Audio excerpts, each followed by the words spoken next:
due to dinner being later. But we'll finally get this stream underway. Get my gloves on. Due to dinner being later. Oops, and I've also got the Twitch tab. We'll finally get this stream underway. There we go.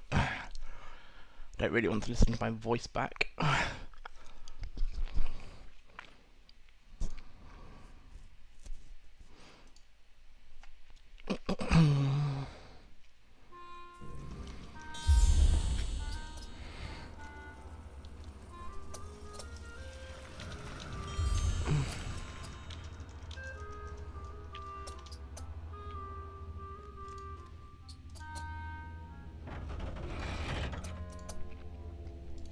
Let me just get a tweet out because dinner was late.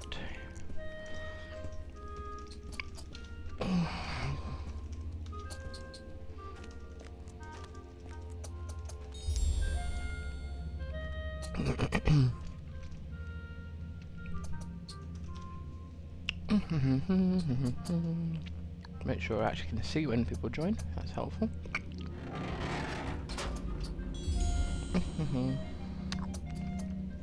Where am I? I'll try not to make too many squelching sounds. I woke up this morning with sore throat. Highway shall fade. I am totally disorganized. I'm trying to get myself together. I'm trying to also not squelch too much on the microphone because I've had to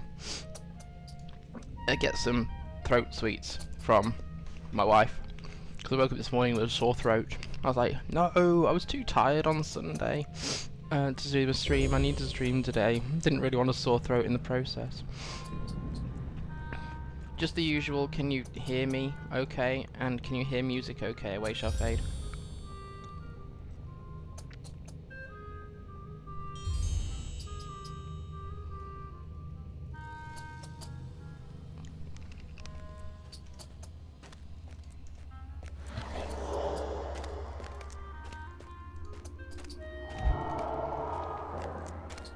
I guess that means you can hear me. Yay! Yeah, it was fabulous. It looks like I could do with brightening up the LOTRO screen actually, just while everything's a little bit quiet. That is closer to what I'm seeing on my screen. There we go. Cool. Okay. As I said, I'm totally and utterly disorganized. So I had some time on my very new Hobbit Guardian trying to do two-handed sword Guardian. I suspect later I'll have to switch to sword and shield when I hit large groups of mobs, but enjoying the slashing through everything in the Shire at the moment. Right, so in everyone else's absence oh, did I actually post that tweet sales live? Bet I didn't. Haha. See, totally disorganized. I never said I was perfect. Yay. Right, let's try again.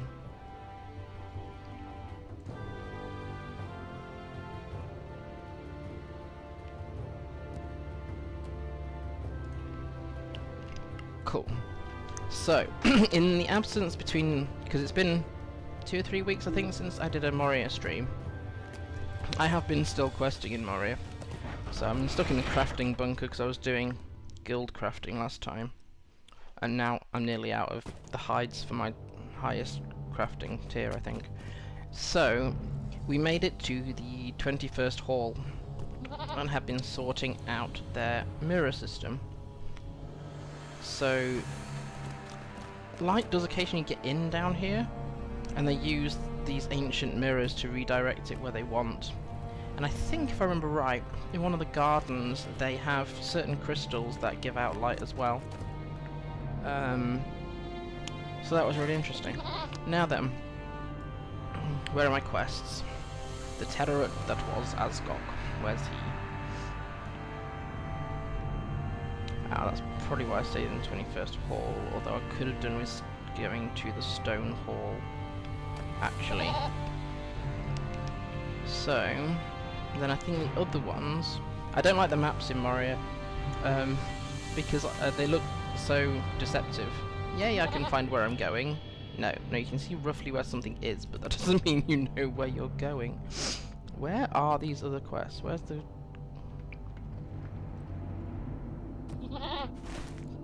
Let's do the Terror's Asgog so I actually get going doing something, and I'll try and find where the heck the other ones are on the map.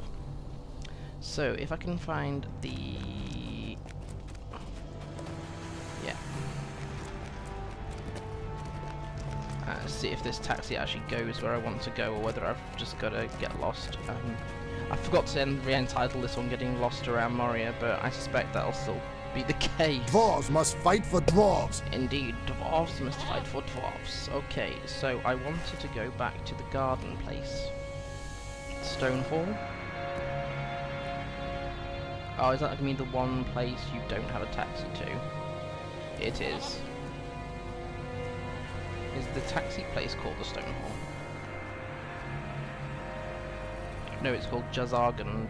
That might be why I can't find it. There it is. Oh, what? I unlocked that. No, I still got to go there manually. Okay. So I need to go back up north to get out the 21st hall that way. Right. Let's ease into this then.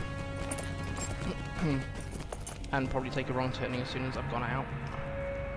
Let's go out this way.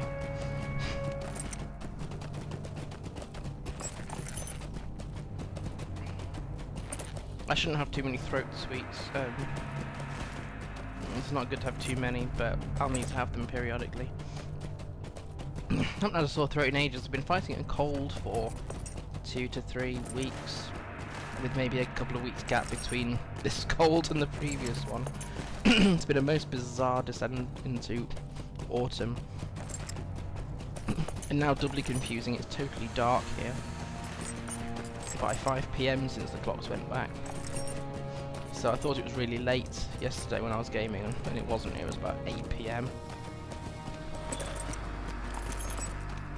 Oh, a new deed. Because I haven't got enough unfinished deeds in here already.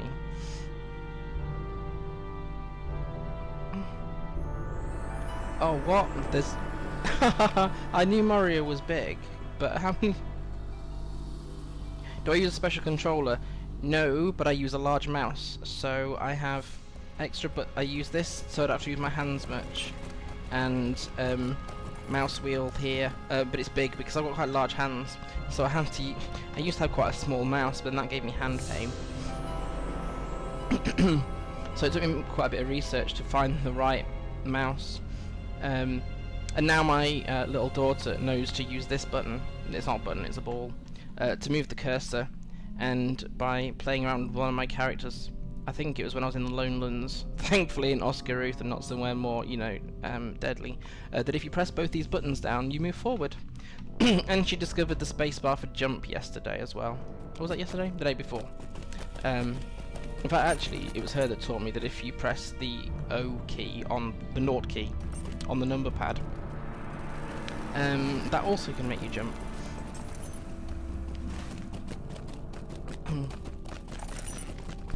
Ah, this wasn't the garden taxi. Better unlock it while I'm here. May Durin return soon to his halls. No, it's because I'm so used to spacebar in both my games being the jump that I just... And also, until I moved to dual screening, I didn't have a Windows keyboard. So my actual computer is a Mac. And so we don't actually have the... Or at least my Mac laptop doesn't have the same numeric keypad on the right. So I've only recently got back into using that. And so I only use it really now for typing in lots of numbers or for creating French character letters. Excuse me. Keyboard map of LOTRO controls. Yeah, what I still need to do, mostly because I haven't had the guts to try, is to redo my entire quick bar here, because I still do a lot of clicking. In fact, why have I got so many mounts in that middle row?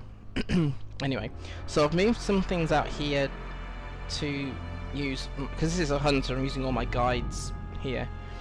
But in my other game, I found it much better when I moved to key binding the abilities. So I used this area here to key bind my most used abilities, which minimized clicking for other things. In fact, actually enabled me to use other abilities more readily because I wasn't focusing too much on the more commonly used abilities.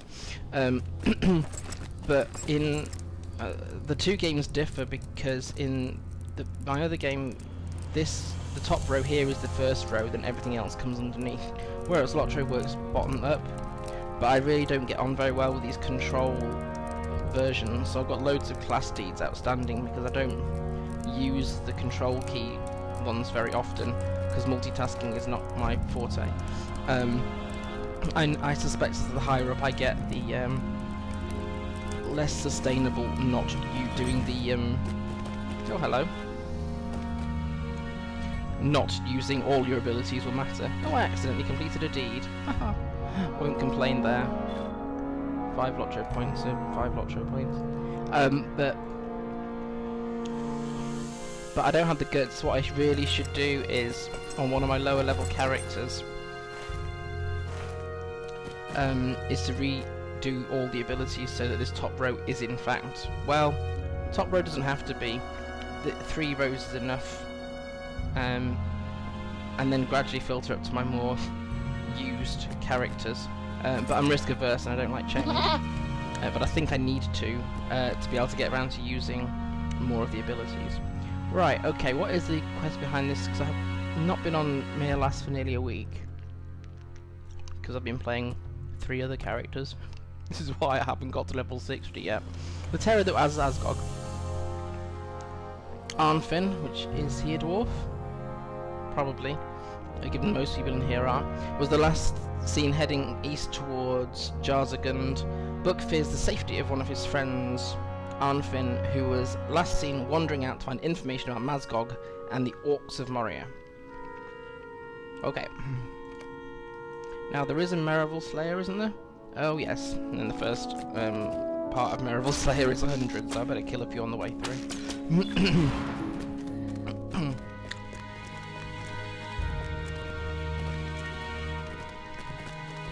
So I have been making progress on the reputation in here as well. Not this is the first region where I don't need to save for the reputation mount, because you get it as a quest reward. Well, most people may have to save the reputation mount. Because I was able to spend a little bit of money, I got apprentice riding, so all my mounts are now 68%. But excuse me slurping on a throat sweet. But I still want to get full reputation. Managed to get to ally with Iron Garrison Guards and friend with Iron Garrison Miners. What I did discover, because you get these reputation consumables in Moria, if I hit, nearly fell down there. If you hit max rep with one, there is a token exchanger.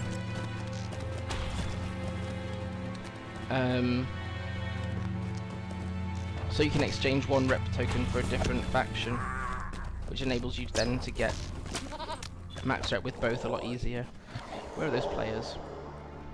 Good, they're not following me around. I think, have I managed to avoid? I might have managed to avoid total death in Moria by falling, I think. I have had some serious crippling going on at one point though. I just wish the maps were slightly more user-friendly. The Lords of Moria have returned! Thank you for your help, friend. I was doing all I could to give us an advantage against the Orcs when I was set upon. The Orcs kept me trapped back there, taunting me with tales of Asgog and the days of old. When the Orcs slew the Dwarves in scores, I shudder to recall those days. Please go back to Tharak Bazan and let Buck know I am unharmed, but I will not yet be returning. The information we need may be found out here somewhere. Yeah, you look in a fit state to carry on your quest. The reason I thought this is the garden. I'm going to show you a little bit of this.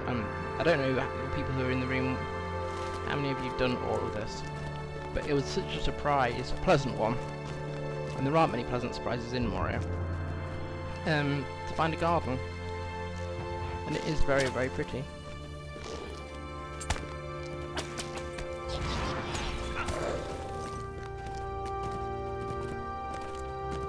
I'm trying not to freak out on devastated when someone scores a critical hit against me. It's happening more frequently than it used to. Why are these people wondering? Are they on like an Orc Slayer deed or something? I don't usually get followed by 3 players. See, I'm so skillful I can shoot through stone steps. Gotcha. Where am I going? This way. Getting distracted by killing things. Being the nice little hobbit that I am.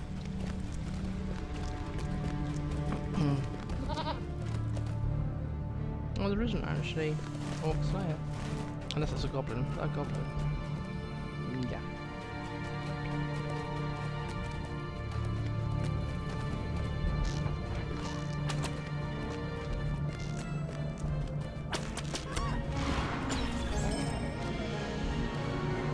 Usually right area, which is refreshing.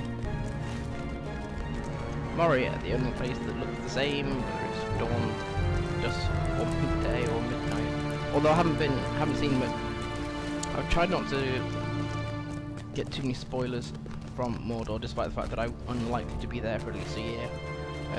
So I actually don't know what the weather does there, whether it's always black skies. Hi Muckshifter, thanks for joining.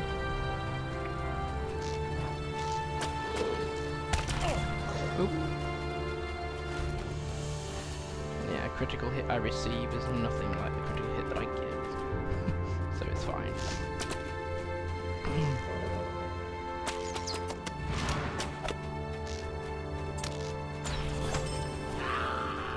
Right, so Khazad-dum. This place is amazingly pretty. For the fact that we are, I don't know how many miles deep we are, but it is just so pretty. If I just go into first person, chinks of light get in. Somewhere in here there's a dwarf head that has a fountain out of it. Might be over there somewhere. I can turn that down a bit. That's fine.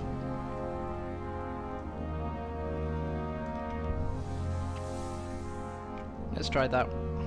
Different people have different experiences. I mean, I can turn my microphone up, but I also don't want to yell at people. But I'm also not talking as loudly as normal because of having a sore throat. Right, Khazad-dum.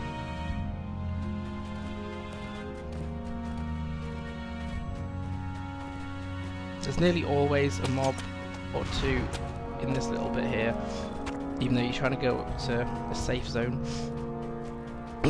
I'm not talking quiet because I have to talk quiet.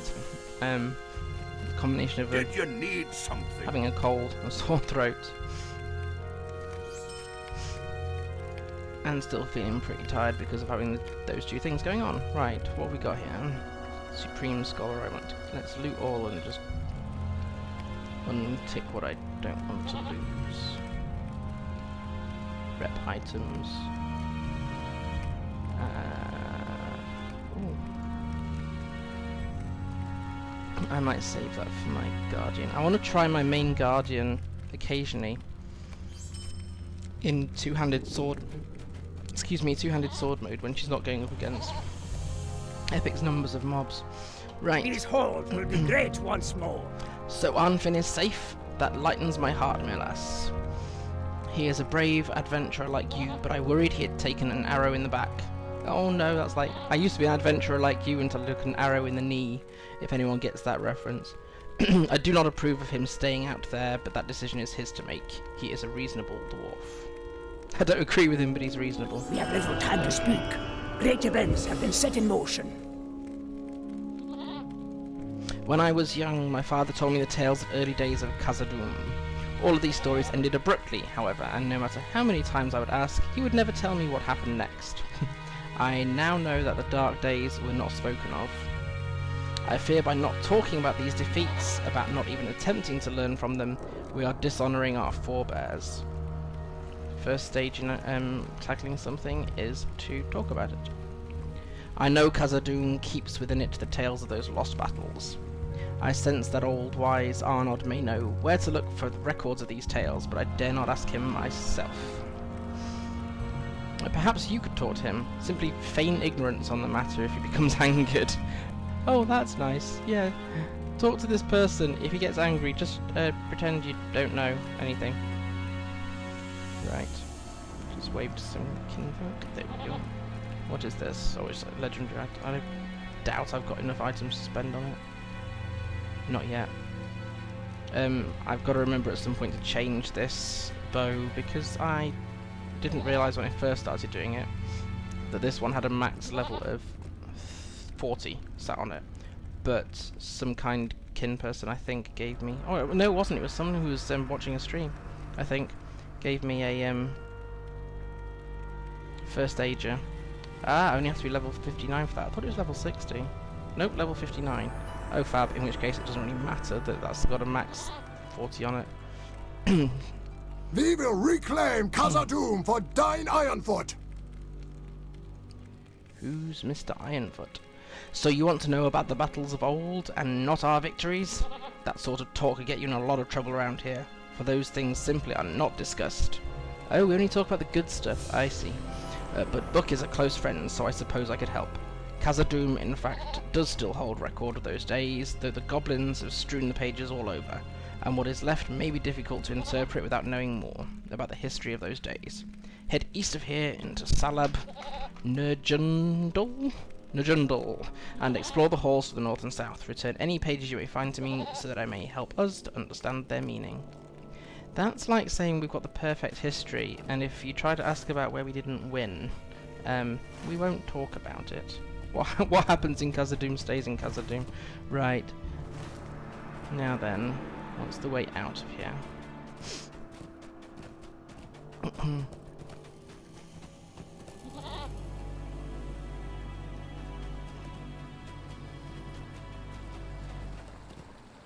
I think I still need quite a few wargs.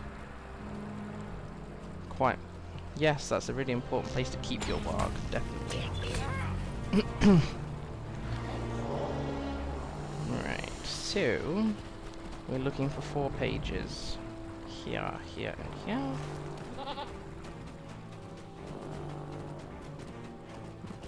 Question is, how do I get there, and there?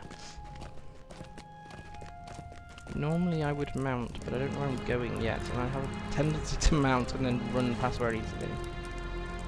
Okay, so we might be able to get down here and round. Yeah, for at least one of them. That's looking likely.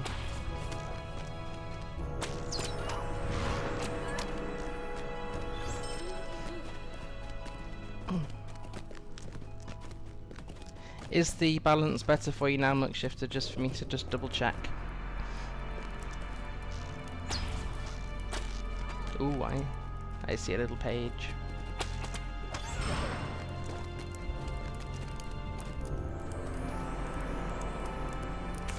It's always hard for me to know about the balance of sounds, because I sometimes make my own music too loud, but that doesn't actually have an impact on what you're hearing. Sure. What do I need for mats? Yeah. I don't understand Supreme Prospecting yet. This is the first character that's got this far.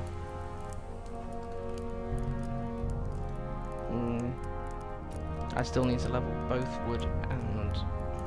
The wood matters more for me. Let's track the wood instead. Okay. Plonky plonky music. I can turn it down again or turn me up. Which you think it is? Is my voice a bit too quiet or the music too loud? I just don't want to end up blasting people with my voice.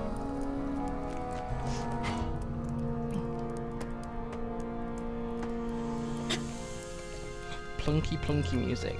what, like the high quality stuff you hear random bards playing in the various taverns and inns in Middle Earth.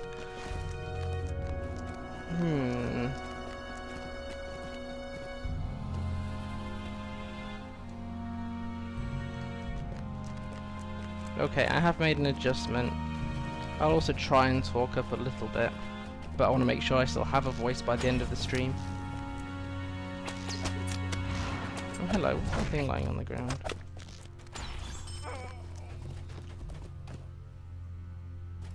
Yes, that is definitely the case, Muckshifter, because I know I can turn my own music up or down. I mean, I've got it quite low in my ear, for example.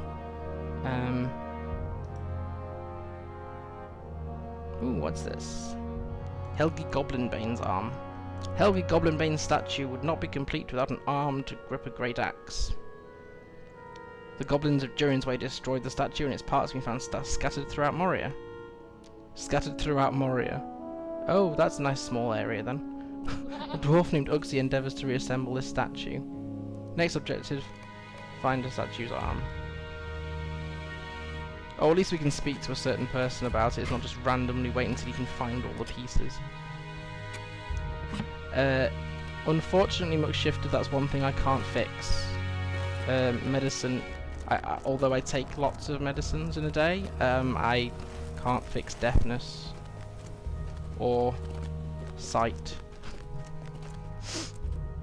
It must be a challenge to have to deal with that, though, in any scenario. My grandpa was pretty much deaf before he died. Oh, thanks for following, Muckshifter. I've seen you in a few of my streams before, so... or at least one. I have a bad memory, so I don't take it as an insult if I missed you one day, but... I appreciate the follow, thank you. I'm also glad that makes a plunky plunky sound, because then I get alerted to have a look at my broadcasting software. Right, now I need to get around the opposite side of this wall. Yeah, right.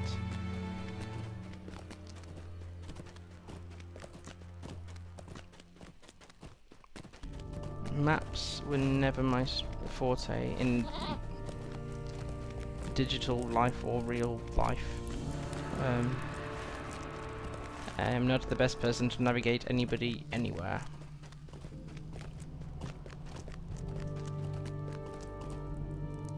The glass wall. Didn't realise the deeds in Moria would actually be subdivided into different tabs. That's a disturbing. I wonder how many weeks in game time you can spend in Moria. I'm half concerned my poor hobbit will never see daylight again, although my actual aim is to get him to 60 or whatever the next gear level up is, and then go back and do Angmar. So you might have to have a very doomy and gloomy one, because I basically quit Angmar partway through because I found it too difficult with the groups of mobs, so I decided to level up a bit and gear up a bit and then go back and do it. So I am miles, I don't think I'm far off finishing the epic, but I barely started the deeds.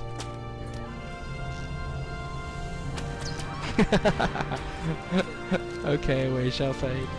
Thanks for the warning. Fair warning, I suppose.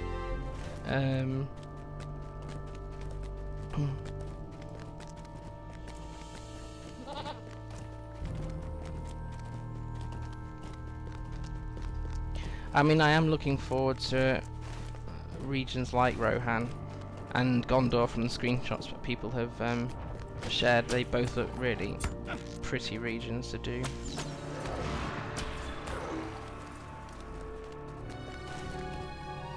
Now then, are we down here? Maybe. No, it's not down there. I think that's a big fat no. What do you reckon? Down and round? How the heck do I get there?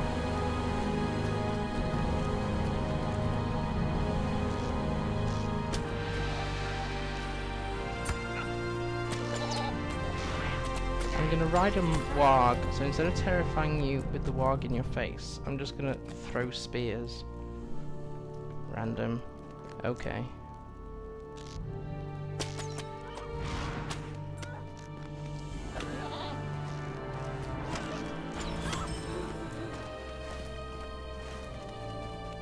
Yay. Actually made it without taking too many wrong turns. At least once I found the page, anyway. Is that a shiny? Oh, I see the shiny. There isn't a Dark Claw Slayer, is there? No.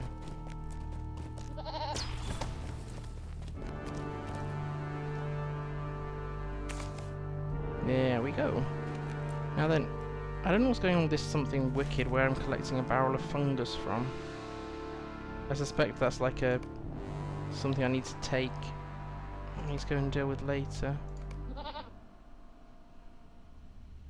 Something wicked? I don't know which region that's in. Hi Marishir. Thanks for joining. And before you ask, no, it's not Bear Day. The people have spoken. To be fair, the option to do Bjorning Imbree wasn't that far behind doing Hunter. So I may have to do Bear Day on Sunday.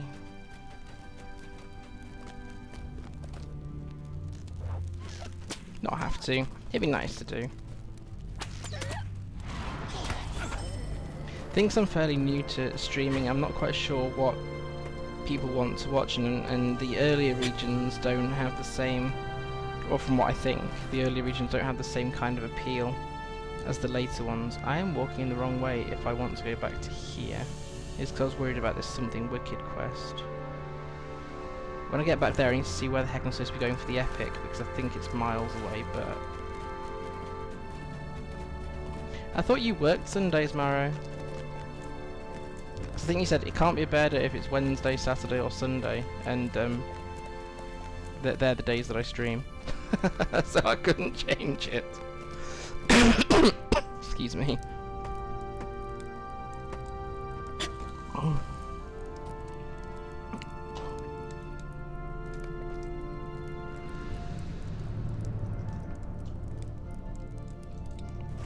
I want to be going this way. Let's full focus in case I get ambushed, and actually take a goat, else I'll be walking forever.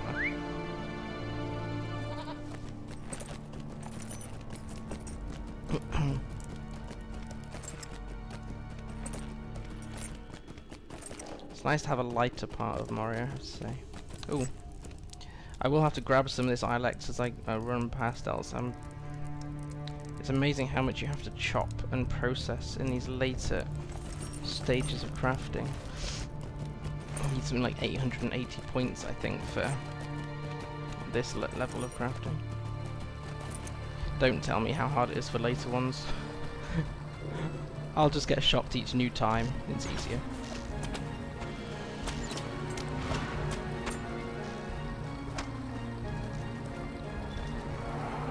Still got to do... I'm still missing a few class trait points because some of them for the hunter rely on you having the close combat things, like that, for example, like doing this Scourging Blow and Low Cut. Where's Low Cut? That one, and Blindside.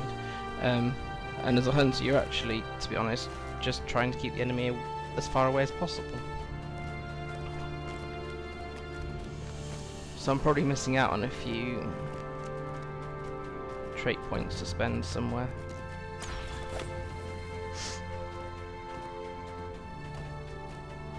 I haven't gotten far much.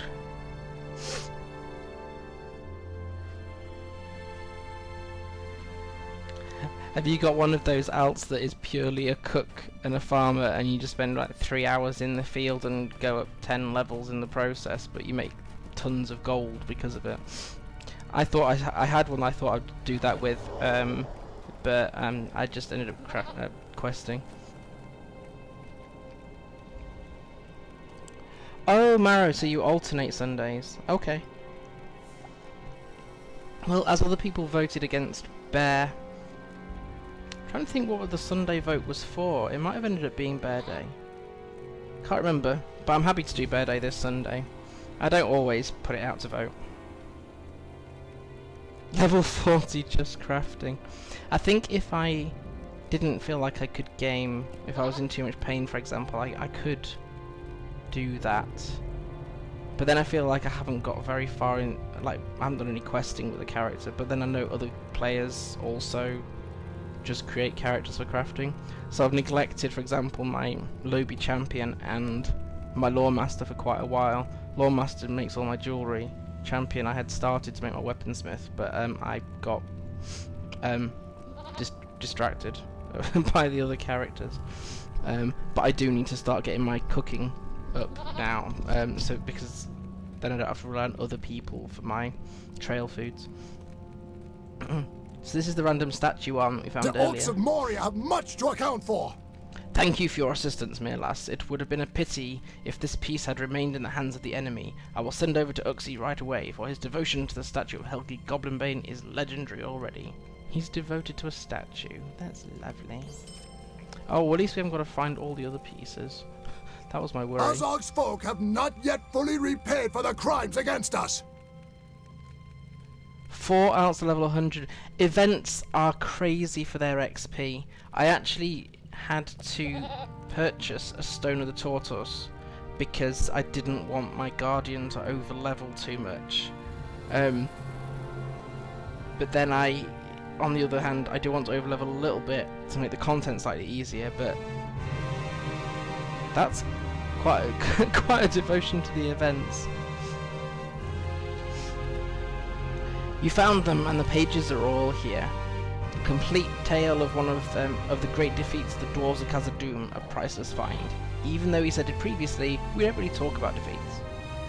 Allow me to study these pages a bit more before revealing their discovery to Buck. If only the elves were not so stiff-necked, we might make a swift victory of this endeavor. Stiff-necked. I actually would, Maro, I'd actually prefer if we could get a Stone of the Tortoise that was account bound, because then I could just mail it to each character as I go to do the events. I don't really want to level too much in the events, but I want to enjoy them. Hence getting at least one Stone of the Tortoise. I would prefer them to have one that was account bound because of that.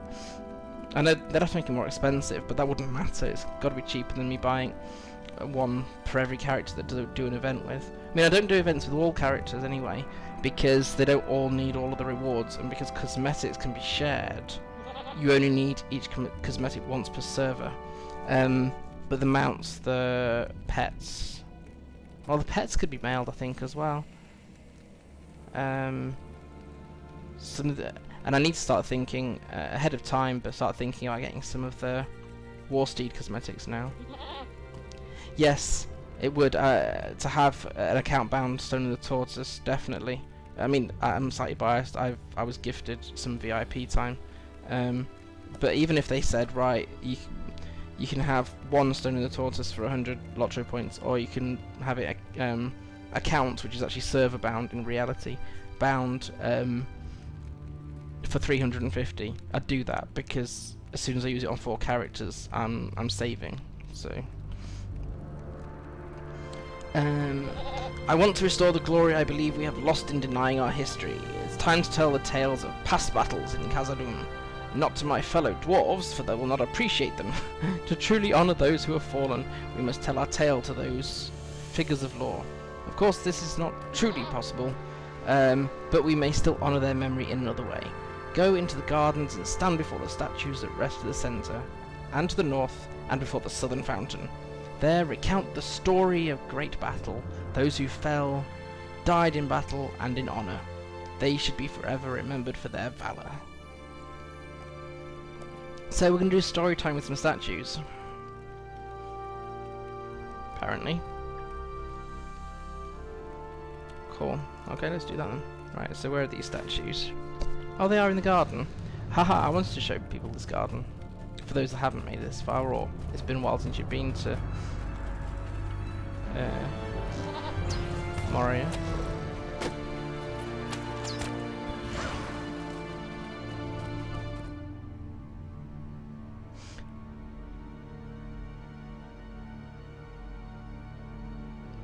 Yes, of course.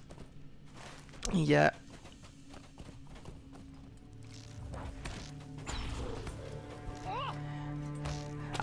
I know it was a risk at the start. Those people who got lifetime are now very much glad they got it. Of course, you don't know when you get basically a new venture starting up if your initial investment is actually going to be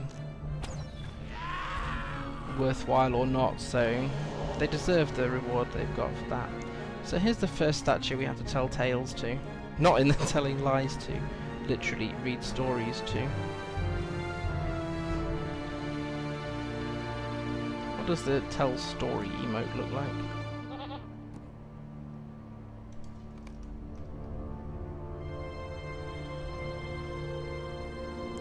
It was this big. Dear statue, I caught this amazing fish and it was this big. This big. Next one is over there somewhere, so let's not jump off for the sake of it. Is it down and around or is it up and over? Let's try up here. But yeah, I have to say, slightly envy the lifetimers, but at the same time I was gifted a year's VIP, which should, if I don't whittle away the monthly LOTRO points you get for that, more than cover the next 2 expansions I need, which will mean I'll have everything up to Mordor, but not including. But then I've got so many characters now that by just playing the game I'll eventually have it, but I want to use 1,000 of my LOTRO points in winter anyway for buying High Elf, just because I like elves. Where's this other statue? Oh, it's the no. It's not. They're not all statues. This one's a fountain. I can do it here. I'm just trying to find the fountain. I can hear it. I just can't see it. Oh, never mind. Let's just. Oh, this one is. Where's the statue? Oh, look, there it is.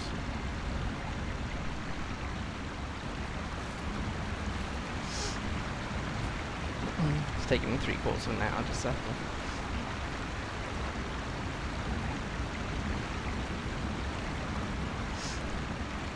Other than Bjornings, Marrow, what other races do you connect with, or are all of your characters Bjornings?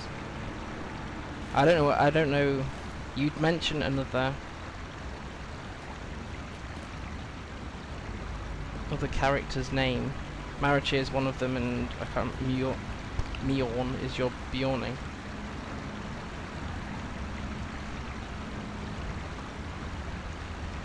Hi British Daz, thanks for joining. Stand before the southern fountain. But it just said I haven't quite got there.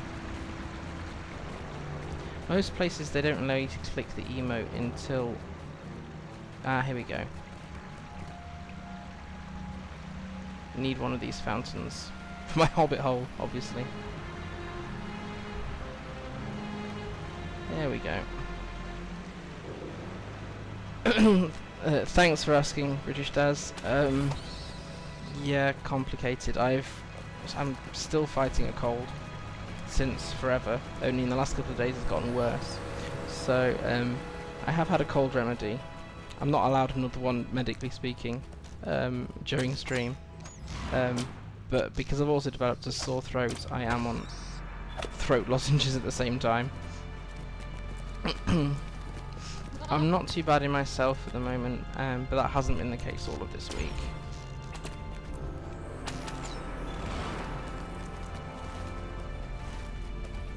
Where is our dwarf?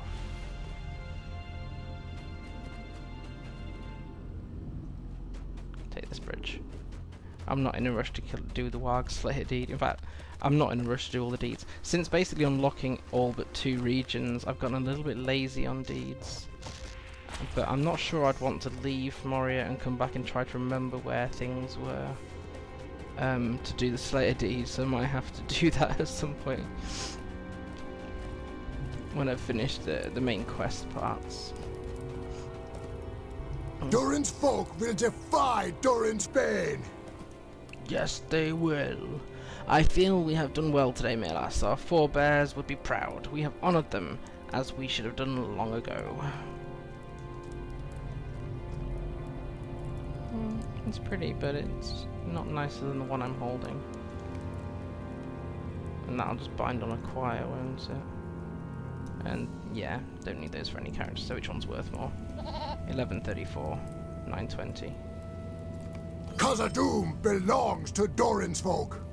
Oh look, we're allowed to speak to Book now. I have had excuse me, I have had ample time to study the pages you delivered to me, Myrlas. Understanding these tales is simpler than I had imagined. The author describes the events in great detail and with incredible accuracy. The stories that are told within are tragic but important to our history. You should have the honour of delivering the completed stories to Book, who is just over there. Is that him? Yeah. He must surely wonder what has been found since you and he last spoke. Share with him the knowledge you have uncovered and give him my regards. He's right over there, you can at least give him your regards yourself. Started at Hobbit Minstrel 7 years. Whoa, 7 years ago. I've only been playing actively now for, where are we at? 17, 18 months maybe?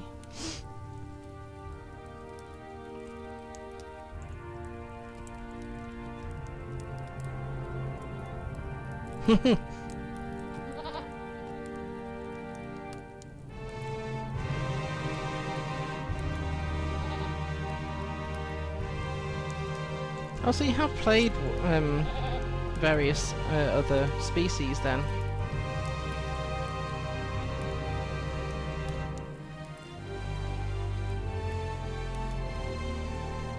Yeah, I'm still basically playing around with which things I prefer in this game. I'm not sure I'm totally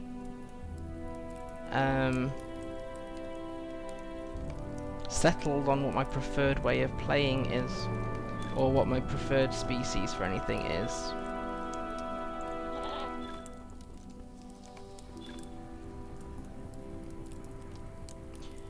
I had thought that I'd enjoy Hunter the most, but actually having played different styles now, I do love my Hunters, and that's why I still have 2 of them, and one of them I started writing a story of, but I'm enjoying Guardian Dwarves a lot more, must fight for dwarves. and I am enjoying my Bjorning journey so far. Still very early on in it. I have been eagerly awaiting your return, Myrlas. What news from Arnod? Do these dwarves never speak to each other? Seriously? Ah, this is outstanding. These pages recount one of the greatest battles of my forefathers in Khazad-dum, and in such detail. We have just as much to learn from the victories of old as we do our failures. There is no dishonour in defeat when we have all fought bravely. I might screenshot that. I need quotes from this game. These records are not safe here in Tharak Bazan. Take the tale to Borgar in Jazargand so that they may be reserved for future ages. And Jazargand is... Where's Jazargand? Ah. There. Yep, okay. How'd we get there without getting lost? And we just try. Okay. I do love the music here in Moria. It's very regal. But not too dwarfy. I know it probably doesn't make a lot of sense, but the music feels like it's right for the place, not necessarily the people who want to inhabit it.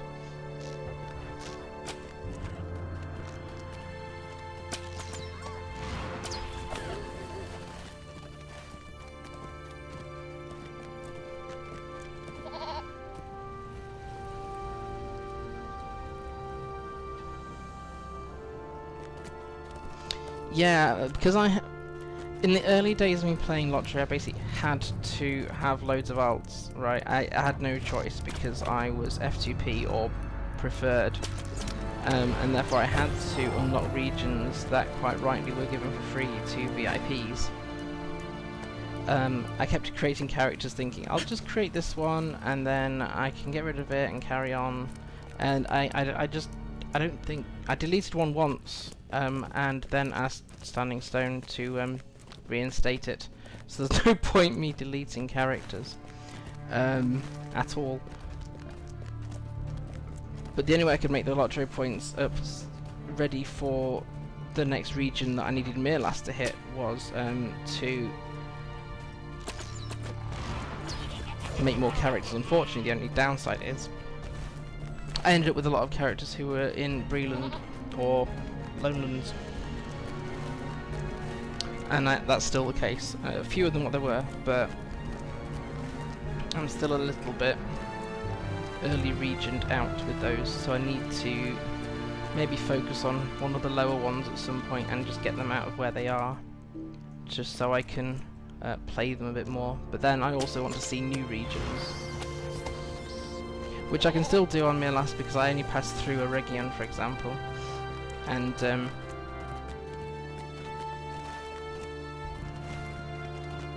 once I've done Angmar, I want to do a Region properly, so I think I'll end up breaking Moria down into several different chunks, and doing different things with him. My aim with my mains, which is this hunter and my highest level guardian, is to at least level them each once a week. That way it's not too much of a stress on my part. It's not too hard a thing to stick to. I wonder if have I taken another wrong turning here? Can I not? No, I'm coming back to where I was before. I need to get back to here. I should have taken a taxi, shouldn't I? I bet you can't come down this way.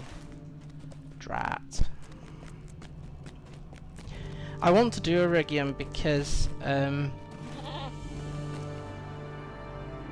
some things in the landscape when I was passing through intrigued me. It looked like there used to be certain structures in place that weren't anymore, that there were dry riverbeds, for example, so it looked like there was a real story to tell there. So I am a bit intrigued by that. And it's a much smaller region, so it'd be nice to, especially after Angmar and Moria, to have one that's not quite as huge. I'm gonna take the taxi to Khazad-dum because I can't remember the way. Shouldn't be surprised by that.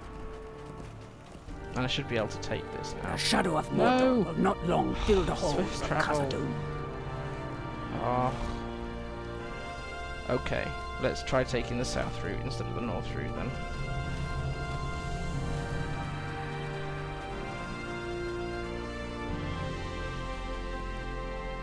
I mean, everyone has their own different ways of playing, as I'm discovering the more I play this game.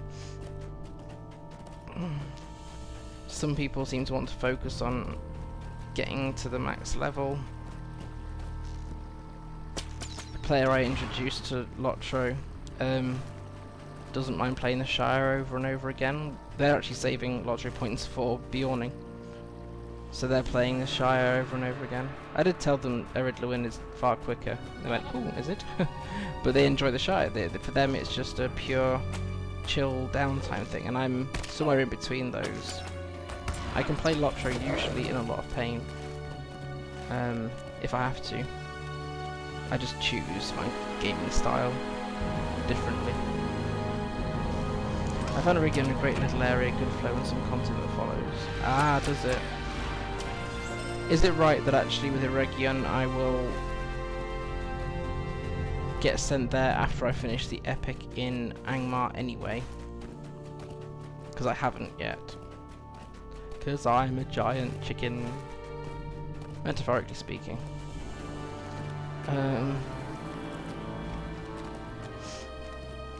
And no, I haven't done the chicken runs yet.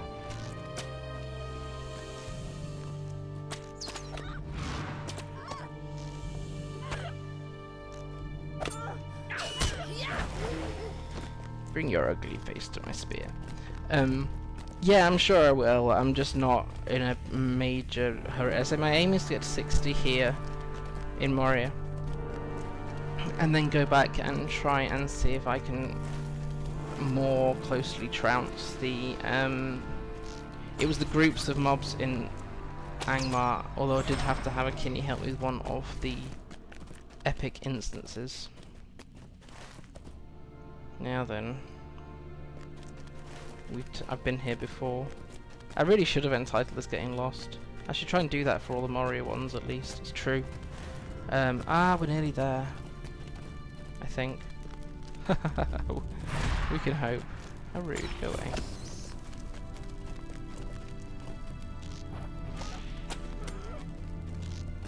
Plus, I don't like having regions unfinished, or at least reputations unfinished, so I've still got Council of the North set up here.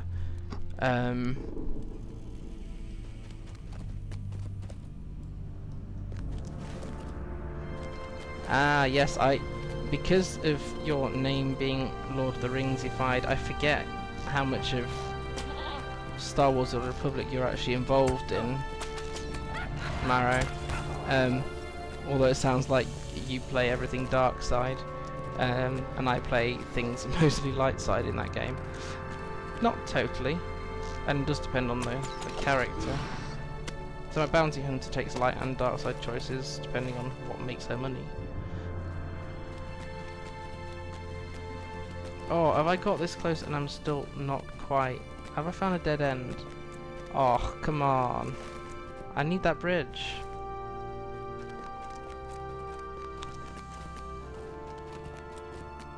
Up here? The Trooper story is my least favourite of... In fact, I wouldn't even put it in the group of what my favourites are. Where is my milestone set to? 21st Hall. Oh, stuff it. Let's get back to the 21st Hall, and then I'll get the taxi, else I'll be here forever. Ah, so you haven't quite got your legendary status? Your gold flare that you get from completing all the class stories. I think you get various buffs if you do that as well. Right, let me get rid of a bunch of stuff. Thanks for being patient, everybody. Oh, and I've got full bags. Barely been going. Once there was trade between the dwarves of Moria and the elves. Yeah, they want... I can't even repair at you. One thing I don't understand about some of the decisions in the Old Republic is that... You are ill-equipped to venture into Khazad-dum. Oh, shut up. I'm plenty well equipped. Decisions in war are very rarely based on what's good or evil. Sprig of woolly mint. But you've got a war to win, and you need to do what it takes to do that. You know, and I got told to go on the offensive on one hand, being dark side, and go defensive as light side. Like, that's not strictly accurate either.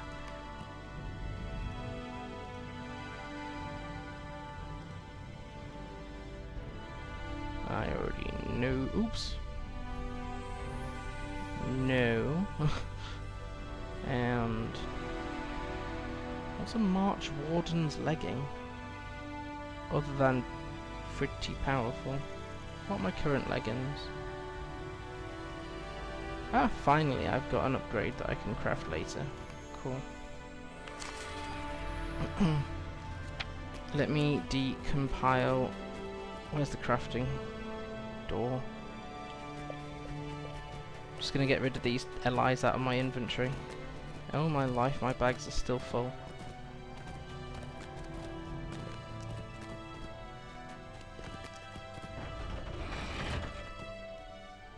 Haha, now this is where we do differ. Well, we differ on quite a few things, I think, Marrow. But I do have that one character friend. who just... Are you lost? Do I look lost? How many third ages have I got sat in here? Oh. my bags are just a complete mess, aren't they? Is that I do in fact have a Darksider that does just kill for laughs. She's mellowed slightly,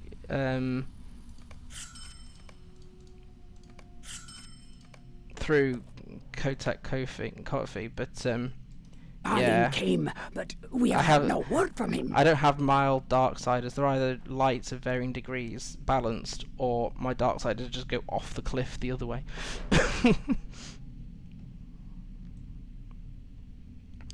What I've been doing, Terry, after the last stream, is getting them identified and then deconstructing them so that I can turn them into auto-combined components.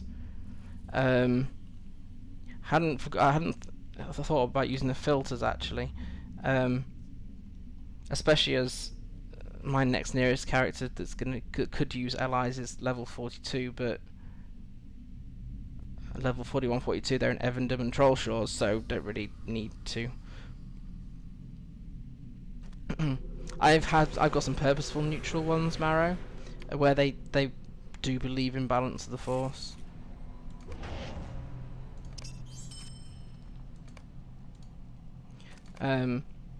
What that can help you do is you can decide to say take. Oh, let me just say Knight to a Kinney.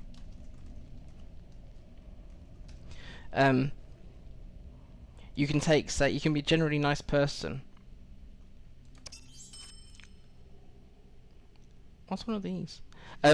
Or take the odd dark side focus decision, and you don't really get penalised from it from an alignment perspective.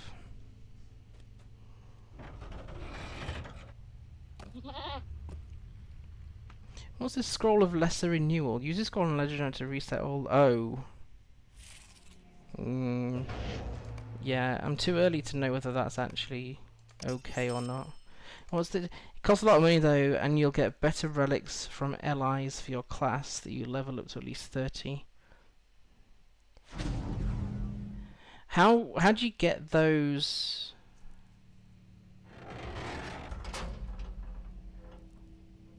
How do you get the relics for allies from your class that you level up to 30? So for example, my bow here. Right, okay, and going forward then I'll destroy them. But if I've got my bow here is this level 31.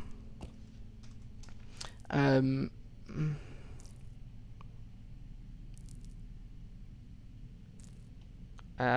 I've just got a T2, a T2 and a T3 in here. But I don't know where I'm very new to this, so yeah, I'll try filtering out ones going forward, but my question was more how do you get the higher relics later? I've just destroyed those allies, so I can't do much with them at this point. But going forward, I will try to remember to do that.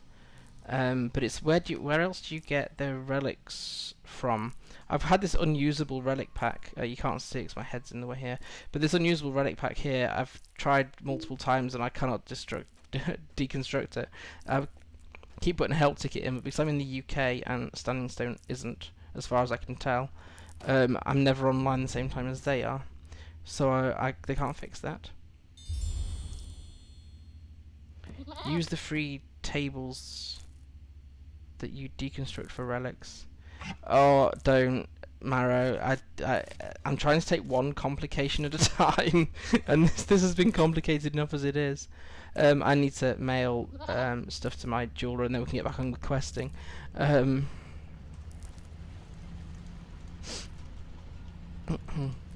Tablets. Yes, every stream somebody has to remind me that these things exist. Yes, they do. And because I have Premium Wallet, I consistently forget that I own them.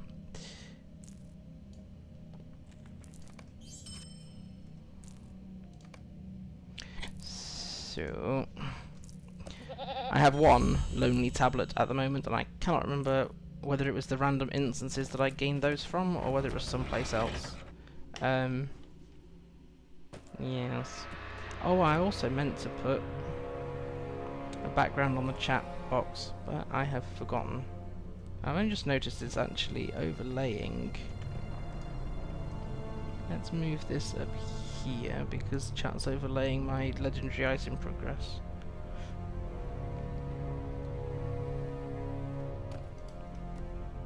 Yes, yes, yes, yes, absolutely, of course. The problem with having too many alts is, I forget things. So like there's this legendary hunter trader here. Did you need something? But I already have... right, so to answer that question, Terry Edwin, at one point there was a free code, you know, one of the weekly codes, to get a free relic pack here. So it's been in my inventory for years. Well, it's not years, months at least now. This item does not need to be deconstructed to add a relic mass, it's simply double click to use it. Only I get this could not deconstruct item error. So I've had to put in, well I've put in so far 2 help requests, but apparently I have to be logged in the same time as they are logged in to have a look at it. So anytime I open a help ticket, it gets closed again. Yes, and I can't right click to use it, and that's the problem. So yeah, I've spotted, I can... So, Hunter Spear here. What I can't tell... so actually I could have in this case, for example, started again with my Spear, because that's a minimum level 57, whereas my current one's minimum level 53. What else have we got here for 1 token? I already have a bow ready for First Aiger, and leave out the Spear. How many First Aigers can you equip? Can I have a... is there a Hunter's Dagger? Hunter's Dagger. Can I equip 3 LIs? Could my dagger be an LI as well? Hadn't thought of that. I swear I learned so much here, and then I just hope I don't go away and forget it all. Can you equip 3 LIs? I mean, you could, I assume so, given that you can slot as many as you want to carry on using. But there's no... is there any logical reasons? Oh, bow and 1 weapon. Ah. SSG had to explain the logic behind spear dual wielding. 2 allies per character. So there's no point me having... So what if there's only 2 allies per character, what is the point in being able to slot but not equip? Well, up to 10 allies. Why? I don't mind dual wielding with swords and axes. But you're not really dual wielding with a spear in this case, I don't think. You kind of have a bow in one hand and a spear in the other or something.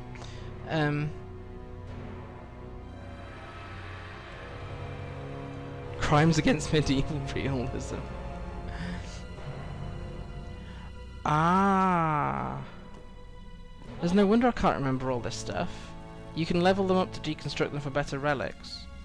So what I do have, just because out of pure curiosity, realistically, I have an axe that I'm not using. Mostly because I don't really use precision stance beneath notice strength. I use strength.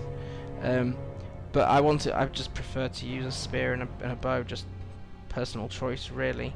But then I don't know when you want to deconstruct them, so you can earn LI XP for up to 6, yes, and once they're maxed out you get better weapons or items. So I could actually pick up another LI, for example, for that 1 tablet, slot it, and then, of course, when it hits max.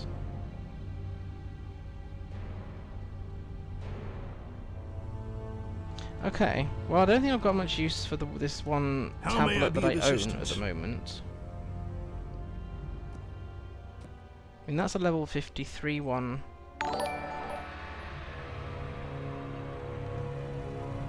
Ooh. Hello.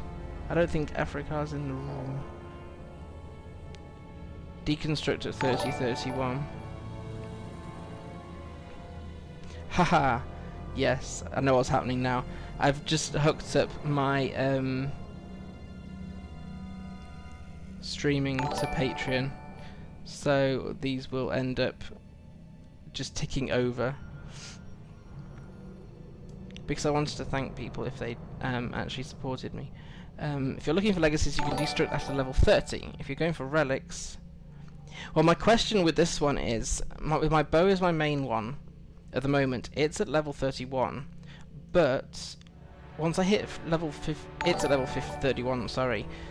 I'm at level 58. I'm hoping, possibly in tonight's stream, if I manage to do a bit more questing, other than talking, is to hit level 59 so I can use its first stager.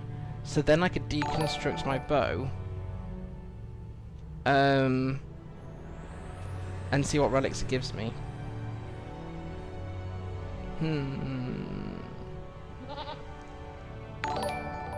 That'll be interesting. Okay, so I'll come back to that idea. We should probably get on with some questing. There's just so many complications that my head is struggling with them at this point. Part of me wanted to not do the allies so that I didn't have to deal with complication, and then part of me wanted to deal with the allies before I realistically had to, mostly so that I'd gone through some of this pain before I was forced into doing it.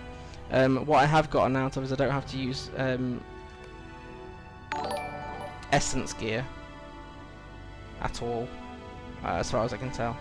Right, anyway, preserving ancient tales. We need to go back to the taxi and try not to keep getting distracted by the constant pinging. That should stop shortly.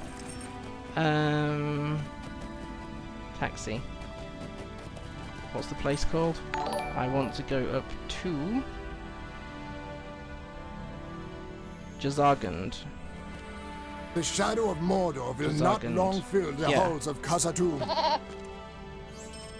Essence gear does, from what I have seen, does look a little bit more logical, but then again it looks a little bit like how the Old Republic does gear. So it makes more sense if you want to improve this stat, you put something in for it, and then overall it'll add it up. Since Mordor, is there any compelling reason to have essence gear? I understand allies, they just get more powerful the longer you use them, fair enough.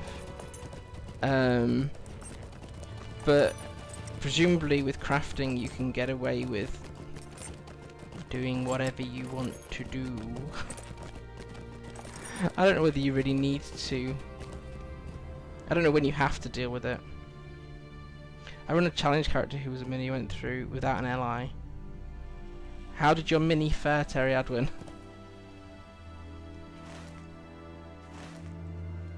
Deciding which essences to use is the hard part. Yeah, and that's where I'll likely need some advice. I probably will just quickly check where am I actually at with the epic. What am I missing? The storehouses of the Western Halls. Where is that?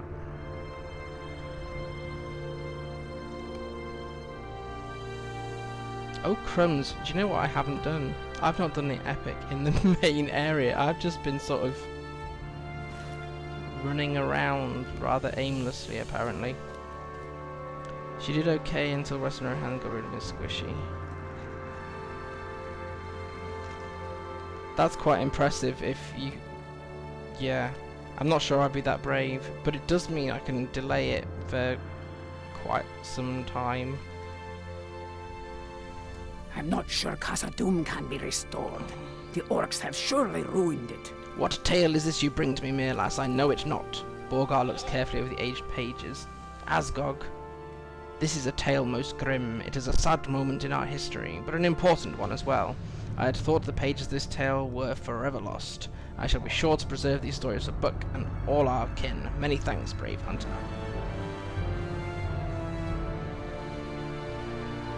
Right, I don't know why I've managed to... Oh look, Li level up again.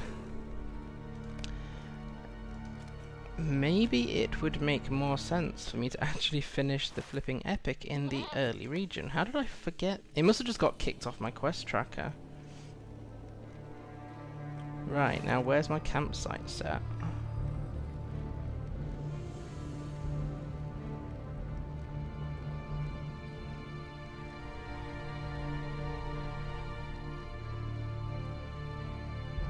Ah, Yeah, I think I'm still gonna have quite a learning curve with these allies. Excuse me. I'm gonna have another throat sweep. Where's my campsite? The Great Delving. Right. Let's actually go and do the epic. I thought I delayed the epic for because it was a later area, but I think it just got kicked off my quest tracker. Dear SSG, please can we track more than 5 quests? Please. Right. So.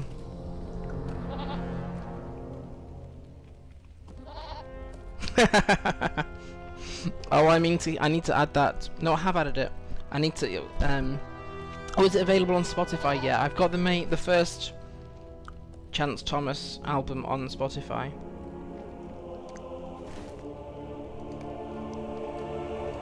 Right, as I've been doubly disorganised today. Oh dear. Right.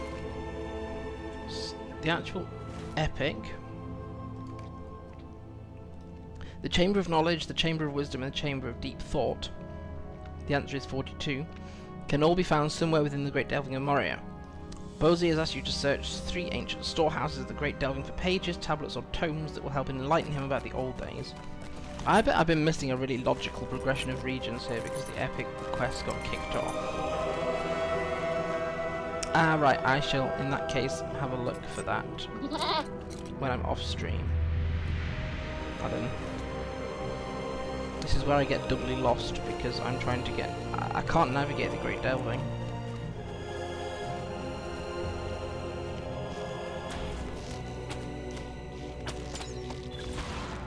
I find it really confusing. However, I do need the hides from some of these as we go through the different areas. So, I need to get around this piece of rock somehow. Is it up here?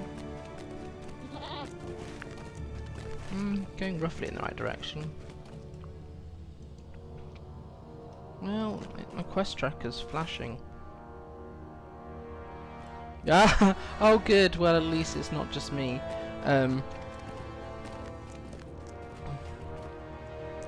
It's not the only region where things don't necessarily follow through logically, although a lot of the regions do, which helps my brain if something is slightly more logical, let's say.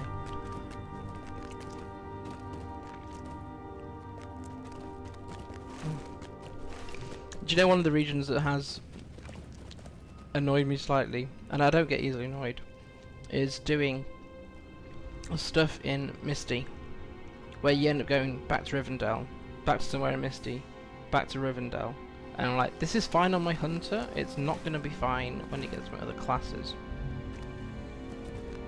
Right, Chamber of Knowledge. The question is it here or is it up there? Is it up here somewhere?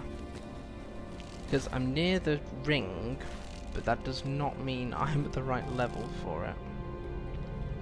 Where are these chambers? Volume 3. Well, let's see, I started Volume 2. I've still yet to finish Angmar's Epic, so I've still got some Volume 1 stuff outstanding.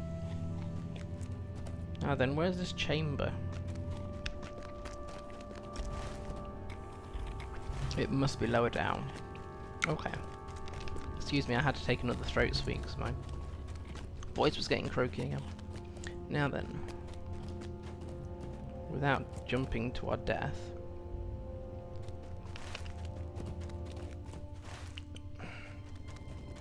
I'm so confused. Is it further down?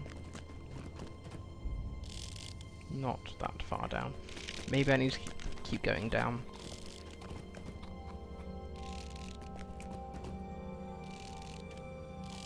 It used to be worse. Oh my life. I've had so many backs to Rivendell, my Guardian's gonna really find that annoying.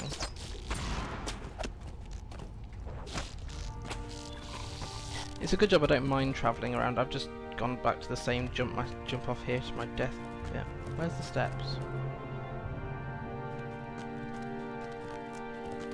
Not where I was looking. Need the steps down. Ah, that way.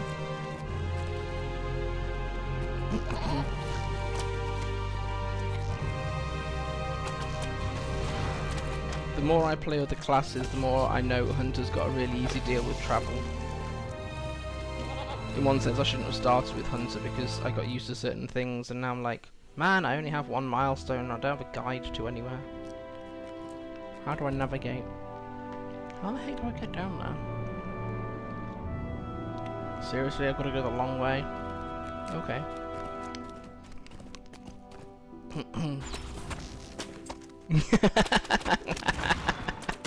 Oh, if only it did. I'll just give you remote access. Oh wait, no, I can't do that.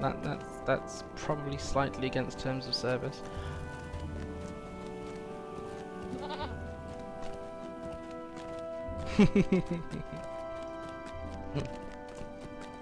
I appreciate the thought.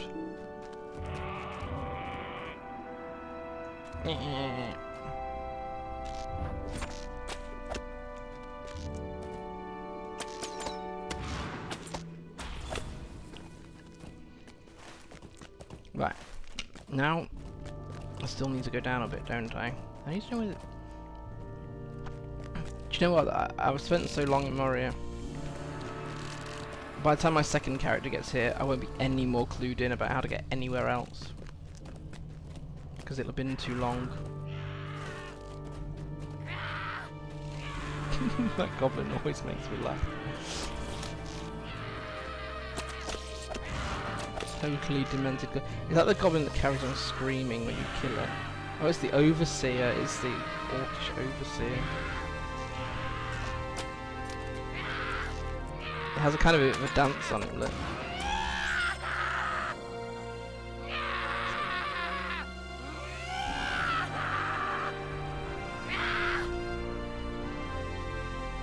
And he carried on screaming after he'd been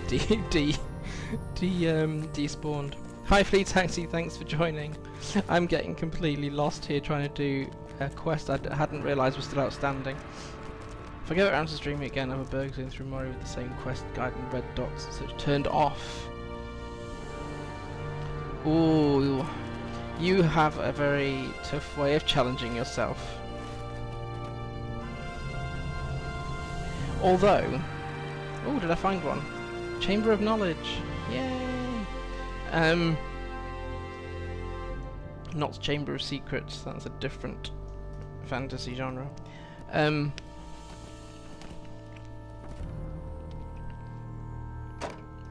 Since playing LOTRO, I've got myself into more and more trouble in the Old Republic because I keep thinking, oh, it's okay, it's safe for me to travel over there because there's no red dots, and then wonder why I get dismounted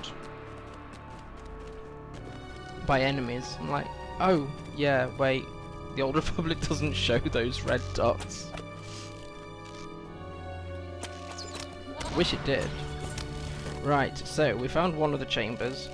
We still have 2 to go. Where are they? So there's one in... Is that in the Dolphin View? No, it's not far from it though. Oh, now that's showing off, but if you've played it so much, then fair enough to you. Burglar is one of the classes I've not tried. Turned out there was 3 classes I hadn't tried in LOTRO. Where I'm supposed to be? Yeah, where's the Chamber of Deep Thought?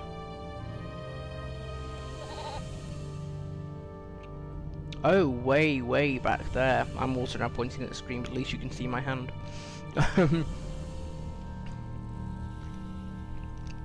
Great. I'm pretty sure I had an epic quest that wasn't in this main area, so maybe I wasn't quite as confused as I thought, Terry Adwin, with you saying, yeah, it goes all over the place anyway.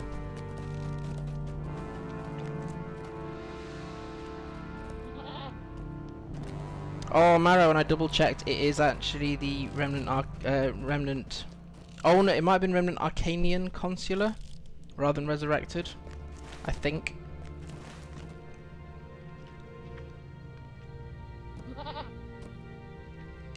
Yeah, the great big glass spider, Terry Adwin, if I remember right. I had to screenshot that. It was freaky. Right. I wonder if this one's an up or down chamber. It's near some vendors, but then it might not be. Might be miles away.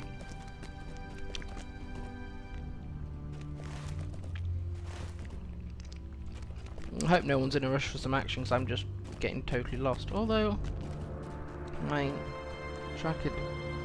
No, you can't just walk up there when there's a provided staircase to do it.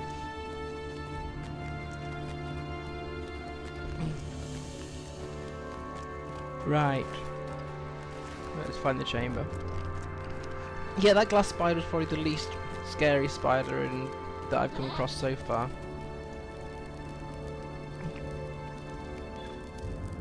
Forgotten I'd killed things.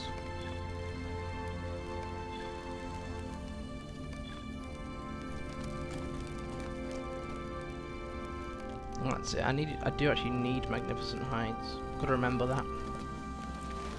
So, if this is the vendor area, have fun, Marrow.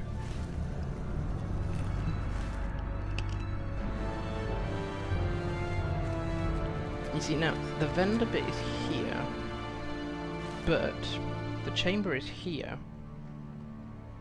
The Chamber of Wisdom is behind these vendors,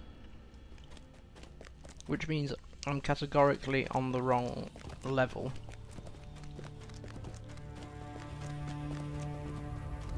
I wonder if it's down here. Can I go? No, so I'm going up the wrong side of this rock, aren't I, if I go down there? Darn it!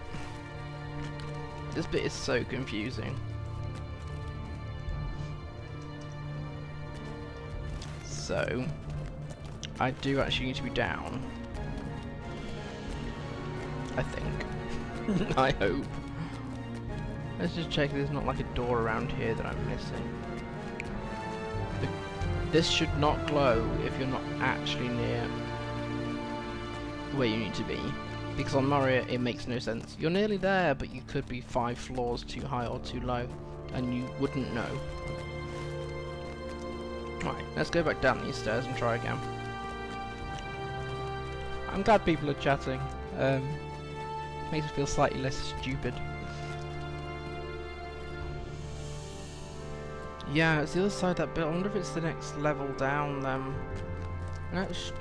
Let's not go down any further, and let's go back round this way.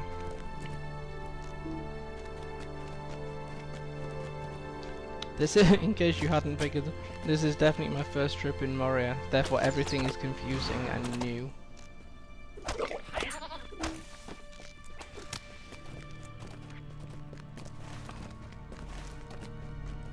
You see, now I'm on this part of the rock.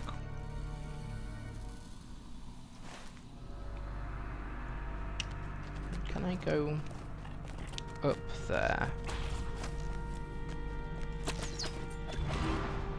Dwarves who stare at goats while killing mobs. That's a very viable scenario. Can we go up here? Yes. But now I'm miles off. Darn it.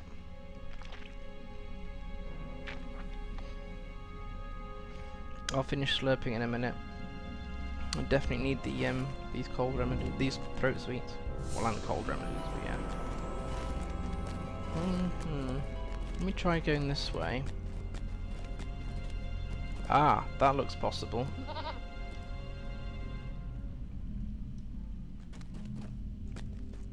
Do actually need. There is in fact a Quadbog Slayer deed in Moria for their sins. Is this a chamber? Is this a chamber? Yay! Chamber of Wisdom. Where's the thing? Where's the thing I need to click? Old storage box. You find a broken tablet within the strongbox. Its inscription can still be deciphered. Right. Now we need to go all the way back to the starting point of Moria. Great. Now, the easiest way would have been for me to go back to Dolphin View, I think, because there was a nice big path down. But if I can safely get down there, that'll do the same thing, I think.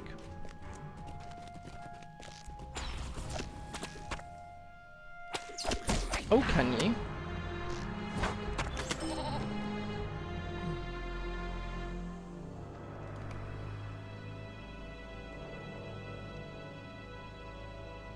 Ooh, where? Where can you read those tablets? I'm intrigued. Oh, should I have gone back into the actual... No, because I can't click it again. They're not... They haven't gone into wallet, have they?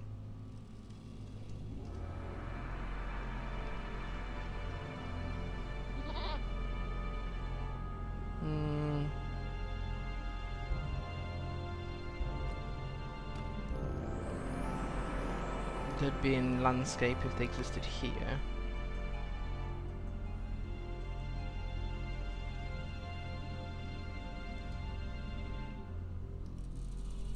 Ah, there we go.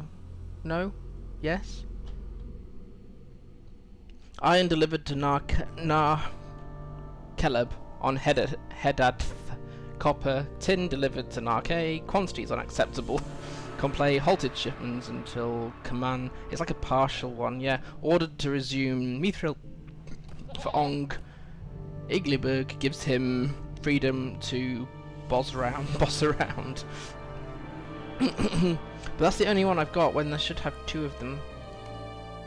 Unless it's just got into a random slot in my bags, which given how disorganized these are, would not surprise me. Right, so I need to get the last one. Once we get through this quest, I'll need to go make a hot drink. But let's get where we're going first. Which is not that way. I want to be over there. I need to go that way, down. If I could go down that way.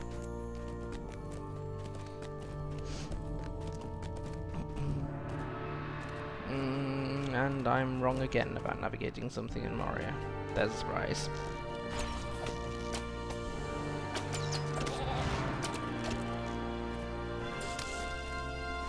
Probably should use some of the oils I've got to use around here.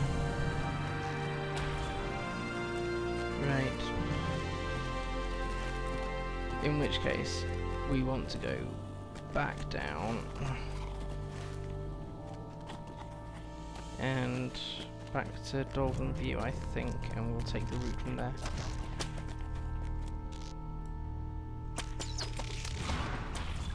You know, I swear, Terradwin, I just keep forgetting the amount of features there are in LOTRO, and then what things other games like the Old Republic could learn from.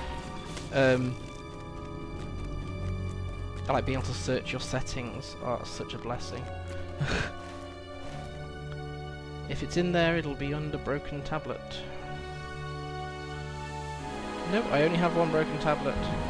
This one is just a rep item tablet, which I may as well use. I picked up two, so I've only got one left to find. Favourite companion. That's a tough one because of different people connect with different characters, connect with different companions. So, and I suspect we will differ over which companions are the best. They're different. I don't know whether I can answer that one. What is my favourite? I hadn't even noticed you'd said what instead of who. Can I just get the horse to Durin's Threshold? Because I'll be wandering around here forever if I don't. Kaizen and Kem have a lot more in common than what you'd think, Dwarves actually. must fight for dwarves. Durin's Threshold. Right. So, let me think then. So, I've always liked Vet, and I know you say put the slave collar on the Twi'lek, but we differ in our opinions on that one.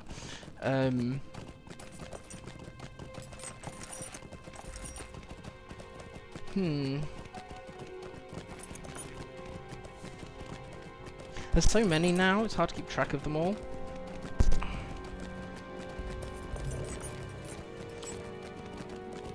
Kem has a wicked sense of humour, actually. He hides it very well, but he actually has a sense of humour. It's quite... If you're in the right mood, it is actually quite funny. It does depend on my characters, though. Because, for example, one of my Jedi Shadows really connected with Kaizen. But then another one fell completely for Nadia. So... it's not really my preference. This is where the RPG stuff kicks in a bit more, because it's more what do my characters think, what are they after, rather than who do I prefer. My smuggler who's stuck in Kotet at the moment is without Risha, which not many people said very positive things about her during last week's Smuggler Saturday. But they have a similar mindset, excluding the descended from royalty thing that my smuggler obviously doesn't have. But in the interim, he has connected with Vet simply because it's a Twi'lek, and you don't get a Twi'lek companion on any. Oh, there's if you run the Jedi Consul, you get Zenith. So in this Kotet time, he has forged a friendship with nothing more with Vet because of the Twi'lek thing and needing that kind of companionship. Oh, thanks Terry Edwin. Yeah, it was strange, like no one really had much positive to say about Risha, and actually I don't mind her myself as a character. How are my bags? Oh, it's because I should probably just quickly do this. My bags are still full. Right, let me not lose that. I shouldn't make me lose it anyway. Once there was trade between the Dwarves of Moria and the Elves. Now yes, Ashara, interesting one on Ashara, because aside from, yes, I have run the romance with her, I'm intrigued to see what happens with her and Kotet, because she wasn't dark side enough to go Sith, but she was not really light side enough to go Jedi. Ah, is this the scroll? Ah, it's called a Dusty Page, Terry Edwin. Ha! That was why I couldn't find it, because it was called a Dusty Page. Blacksmith Ongley demonstrated his plan for a new weapon today. Such a plan would have anyone else laughed from the court, but he has the trust of Durin, and any demands he makes are greeted with affection and all resources he desires. Had I such patronage, I too might create works of such beauty and weapons of such might. The latest child of this largesse, an axe made entirely of mithril, so light it might be wielded one-handed even by a child of 50. A child of 50, love that. And so sharp that it might cut through all things with a single sweep. Zigilberk it will be called, and it is the will of Durin that a special group of forges be built solely for its making. Even more insult. Remind me to thank my person if they come into the room. Ongley has always coveted his privacy, and the door to these forges will be hidden, only open through some trick. The trick will be recorded in Khazad-dum, but that does mean little good. I will not be given access to these forges, and my labours will continue to pale in comparison with those of Ongley. A curse upon the head of Ongley and his secret forge, and the mithril axe he will make there. He's just jealous. May his works come to nothing, and his name never be remembered. A rather grumpy, frothy. Thanks for telling me I could read those. It's not always the case with quest items. Yeah, so on Ashara, I think she would make a perfect Grey Jedi. Jace, however, yeah, has a problem with passion. Whichever way, passion for the light, passion for the dark, so she will take it to either to both extremes. I don't think she could find balance unless somehow she found her way into the Eternal Empire and was under the Knights there.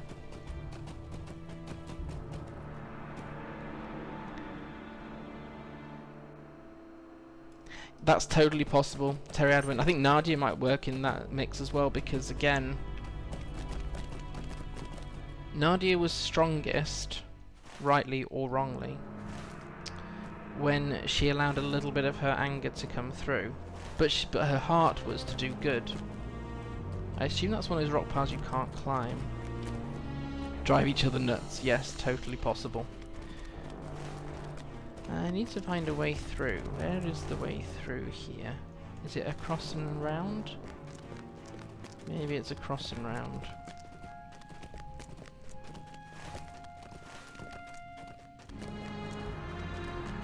It's a bookcase? Is it the right? This is where the glass spider was. This is what you're saying. Ah, do you know what, Terry? I'd totally not clocked that this was exactly where I needed to be when I'd been to the glass spider thing once before.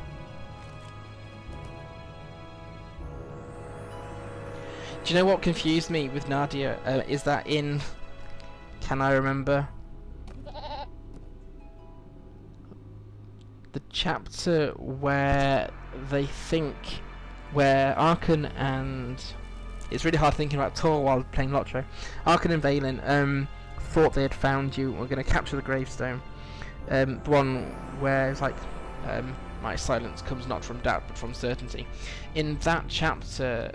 Valen force throws one of the knights, who I'm 99% certain was voice acted by the same actress that plays Nadia, because it just sounded like Nadia saying, but that's not fair. And so I thought, are they actually going to finally bring Nadia back? And then it was, I don't know how long. Okay, so now we've done this. Bring the historical record to Bozy. Now, where the flip was Bo? How long ago have I need to go to the Chamber of the Crossroads then. So if I can get to a taxi, I need to make a hot drink and have a 5-minute break. I don't normally go this long in one session. And I'm out of liquid. Yeah, Chamber of the Crossroads I need to get to. So yes, I got really confused because they'd used what I'm pretty sure was Nadia's voice actress in that chapter. Because actually, Nadia always needed to find something to identify with. She was didn't seem quite certain in herself what she wanted to do with things. But so, as long as she had a group of people to serve. Welcome Chamber of to the Crossroads. Khazad-dum. Yay.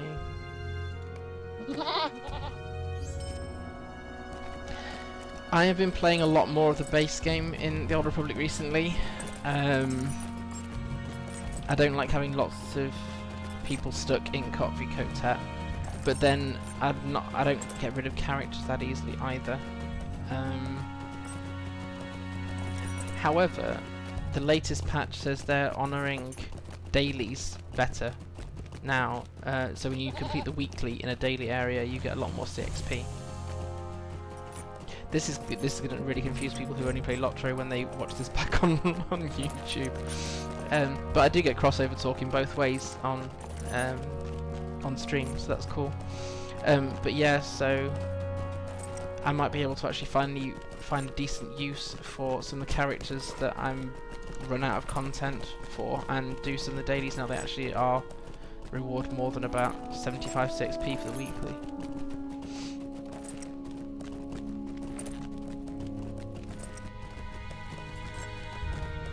I'm really intrigued to see what happens with Lord Scourge, because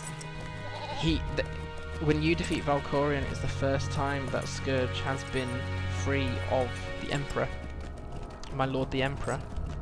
Okay, admittedly Valkorion didn't really need his services anymore by that stage, but it was the first time he'd have been away from the presence of his Lord the Emperor. So I don't know. I wonder whether he's gone, whether he was trying to find a way back to, whether he was helping rebuild the Sith to some degree, whether he would serve the Empire again, or whether he would be more of a free agent. But we are missing some of the best, I think, some of the better characters, the better companions still, and I don't know why it's taking them this long to work out how to bring them back in. And I'm still missing my two key allies in that game, love interests, so I'm missing Nadia and Andronicus. Well, I'm not, my characters are. Like Kira and Scourge hiding, that'd be an interesting one.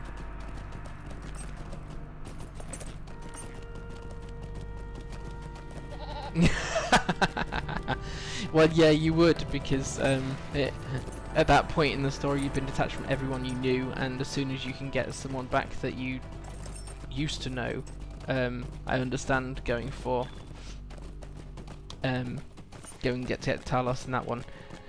He has a great one with the Inquisitors. Like, I had put some thought into your grave. I hope you don't mind. I'm still alive, but you didn't know that at the time. Talos is a great character. He does have a sense of humour. I think he's an underrated companion, Talos Drellic. Are we nearly at the Chamber of the Crossroads? Yes. I'm pretty sure I hadn't realised the Epic had sent me back to a region I'd already done. And this was far better than me trying to find my way this way. Yes, I think I actually agree with that, Terry. I mean, confusingly, when you first meet him before he becomes your companion, you can actually flirt with him. It makes it quite humorous. He gets like embarrassed by it all. But I think he would be really gentle. Whether he would not feel overawed by the interest of a Sith, of course. Excellent, Myrlas. These records and histories are very old, and probably harbour many ancient secrets. They are sure to be tremendously valuable. Bozier examines each of the records in turn, and his face falls somewhat as he reads. Records of goods bought and sold, inventories of iron and other metals. These are of some interest, to be sure, but... Bozier trails off, then brightens. Wait a moment, Myrlas. You might have something here after all. This is a pocket item. This is where I struggle to work out. Ah, there we go. That's actually going to be better than the one that I'm holding. Haven't got any fate in there, but that's fine.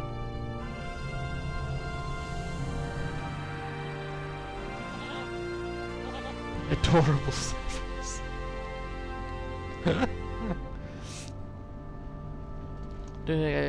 No. Right. Symbol of knowledge? No. Symbol of wisdom.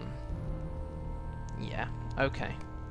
I've had this Illuminous pocket item for ages because it... Ziegelberg, forged at the heart of fire. I'm totally not used to the amount of talking at from a quest giver. I'm going to keep hold of that because I don't think I'll lose it. These pages mention something curious indeed, Myrlas. An axe made entirely of mithril, light enough to be wielded one-handed, but strong enough to fell any foe or render any armour with a single sweep. Ziegelberg, as it was called, and it appears to have been forged in Durin's time by one called Ongli.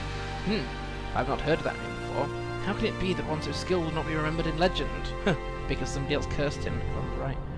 My son Moria has been racked by grief ever since Broin was slain before the doors of Durin. Bring him these pages and tell him of Ziegelberg. It will do him well to have other thoughts upon which to brood. Go up the stairs on the eastern side of the chamber, and through the door into the chamber of command. My son Bori is there, and Brogor also.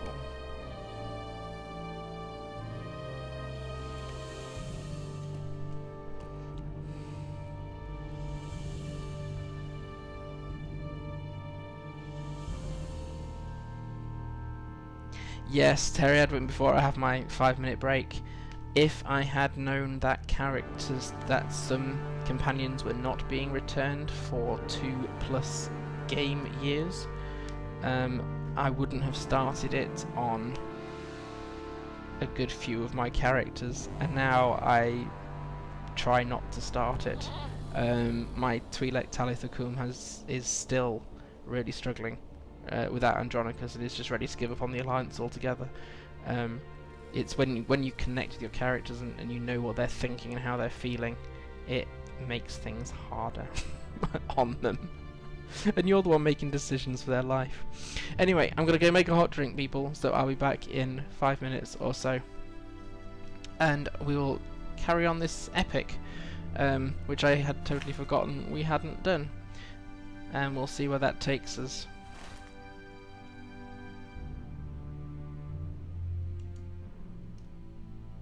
No, and it was really hard with the chapters coming out in little bits and pieces, because you didn't know where it was going, who might be returning, when they might be returning. And BioWare haven't been great in giving us companions and knowing roughly when they're going to be coming back, and that's made things quite tricky. But yes, that's why I've been replaying some of the lower the core class stories in that game. Anyway, I need to rest my throat, so I'll be back in 5 minutes or so. Don't all empty the room except to go and make drinks. I'll be back shortly. See you in a bit.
chair stream.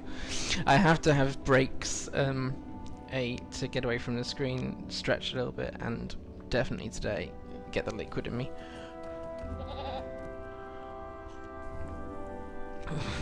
Hey. So, how are we doing on the rep? We picked up quite a few rep items. Not really made a great deal of progress. Not that it matters. Now then, we're going to go talk to a guy I think that was close by on the map. Is he up here? Where is he? Yes, this way. Get my fingers on the right keys.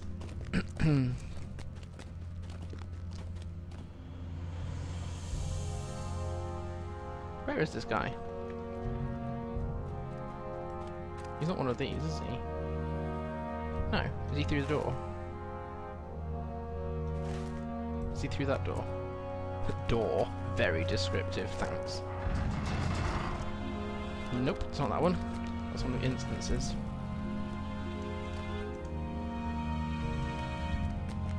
There should be a guy here for me to talk to.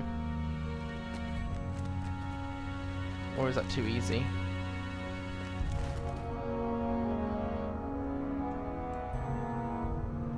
Speak to... Bori. Is he one of the... Frere? Where's Bori? I feel so unobservant today, and I'm usually unobservant, so that's pretty bad. Is he round the... through the door? It wouldn't let me go through that door. I just tried and it wouldn't let me. Oh, there we go, take two.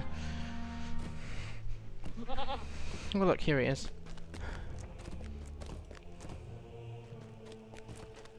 Very busy at work with his forge. Very, very busy. Not friendly to dwarf people, but look, I'm only just slightly smaller than a dwarf.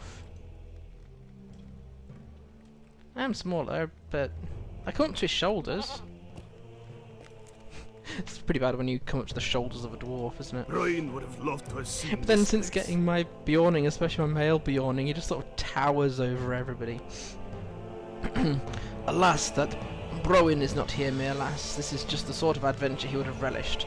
Still, I may be able to help you, though my heart will not be in it. It seems that the dwarf who sought to forge Ziggelberg relished his privacy, and by the grace of Durin he was given a secret forge at which to work. These pages do not reveal the location of the forge, but they do mention a trick of sort that would open the door. The nature of this trick is lost. Of course it is. But these pages indicate that it was recorded at Khazad-dum, the word horde of Durin. Khazad-dum was once supposed to be on the eastern side of the Great Delving, somewhere north of a great statue of Durin. I'm sorry, but there is little else with which to guide you. Find the location and return to me. Perhaps I can unravel some more of the mystery. Well, it's realistic. They don't have all the answers, because they're still discovering it themselves again.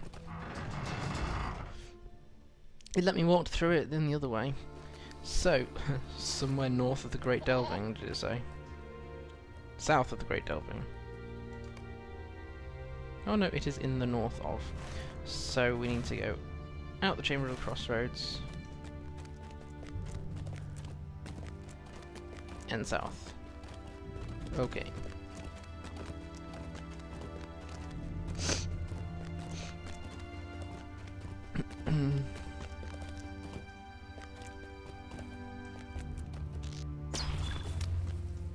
And because I think I'm miles off Wargslayer, you know, halfway to the first stage of Wargslayer.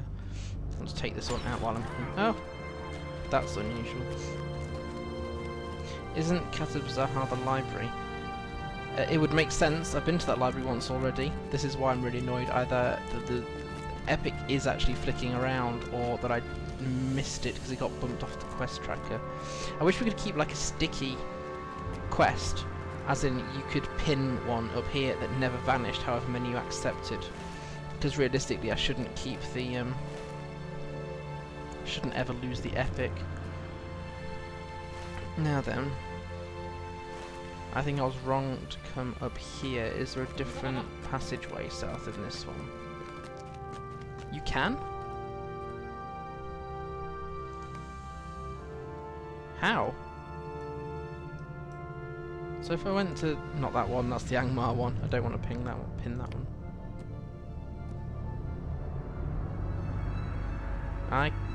Where?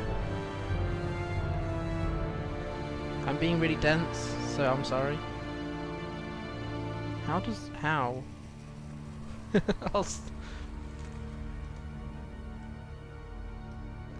I'll stop us saying the word how. Right click in the tracker and select to lock it.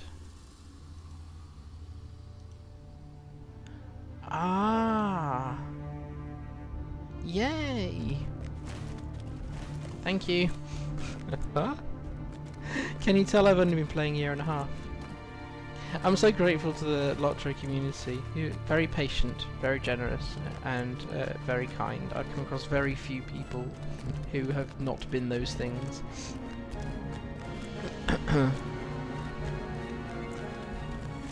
Right, and now we're going back. Right, we'll probably temporarily mount and make this a bit quicker.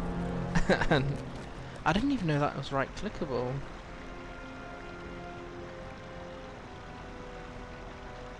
That's where that feature is. I've wanted to find that for ages, to find others on the same quest.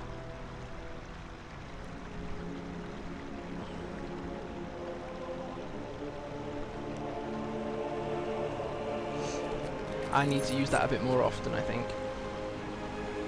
So, as there isn't a Bat Slayer deed, I can ignore those. And yes, to answer your question from this waterfall situation, I think we are going to end up in the library.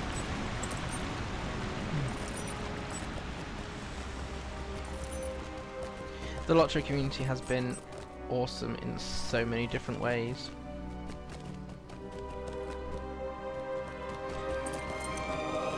I mean, I have said to people in the Star Wars one that if it hadn't been for the people in my guild, probably by now I'd have been mostly just playing LOTRO.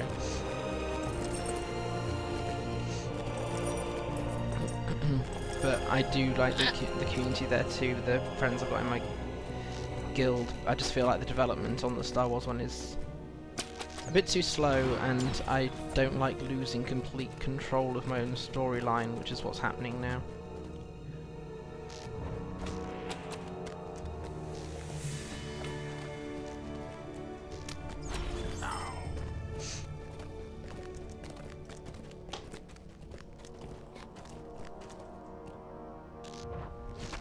And yes, Terradon, what I've I feel like the more I play, the less I know about LOTRO, but what I do try is if I come across something, I share it. So I know I've been able to help people on stream, in both games for that matter.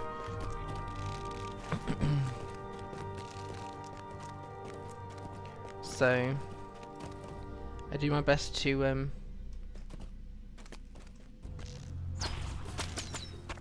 return the favours people have shown me. So I know people have been generous in sending like random items. Oh, we have to go back to Bori, do we? That didn't take long. And so sometimes if I get an item I think is half good, I'll pass it on to a random person in the region I'm questing in. Just because the community has been so generous for me, I try to at least show some of that back.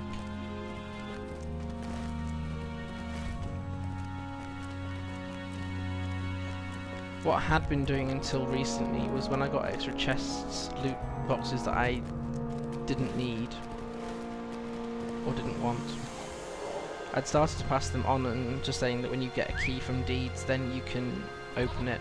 And then I had someone say, oh, you should really give keys as well, and that sort of took the heart out of it for me. So I've been sending on other items instead. And what have we got in here? What deed do I complete? Quadbog Slayer. Oh. How many of those poor things have I got to kill for the main one? 200 Quadbogs. Burger Crusher! It doesn't matter how dramatically you say that title, it's not impressive. I could share more bear pics. Yes, but I feel like I roleplay my Beornings different to other people, and I don't want to invite criticism just because I have done something slightly different with my bears.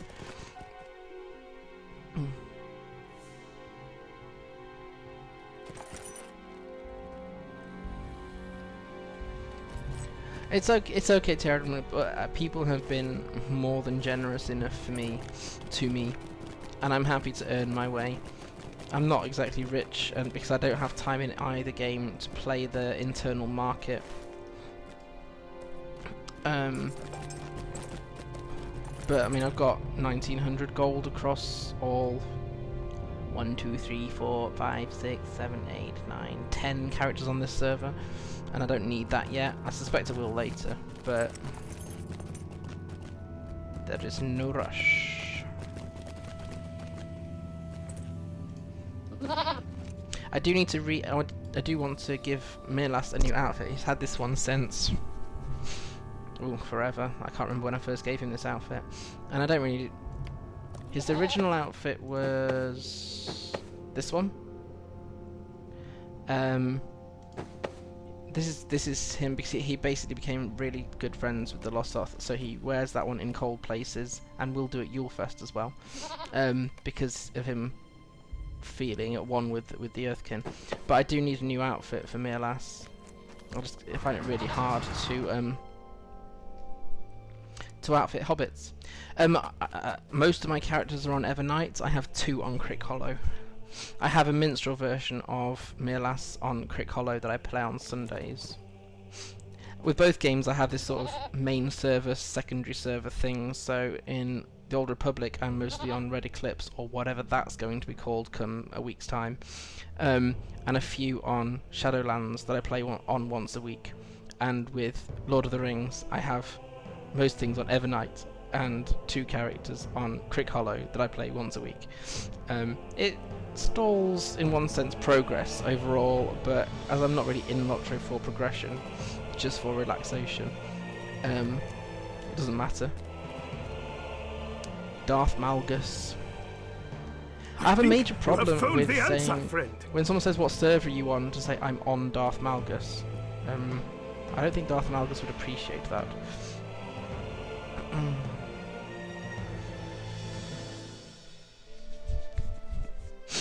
Yeah, I started on Crick Hollow because I wanted to get to a music festival, and eventually just got a kin and stayed once a week, but suddenly having to reacquire all the cosmetics again. I'm nowhere near anywhere catching them all up, but realising, oh no, I haven't got that item that I've had in storage for months on Evernight. You found the location of Khazad-dum, the word hoard of Durin. I'm deeply impressed. It takes a lot to impress a dwarf. It's a shame that your report tells of great infestation of deep claws and cave claws. I hope the beasts have not ruined too many of the records and histories kept in that place. It seems that Ongli, the great craftsman who may have forged Ziggelberg, was very protective of his privacy. Durin granted him a secret forge at which to work. Narkalab, the Heart of Fire. The way Narkalab was locked by means of some trick known only to a trusted few. These pages do not mention the location of Narkalab, but they do say that the trick to opening the way was kept in Khazad-dum. Now that you've found the word hoard of Durin, you can search for that trick. Hey, we've got to go back to where we've just come from. We must find the Heart of Fire, and the means to access it.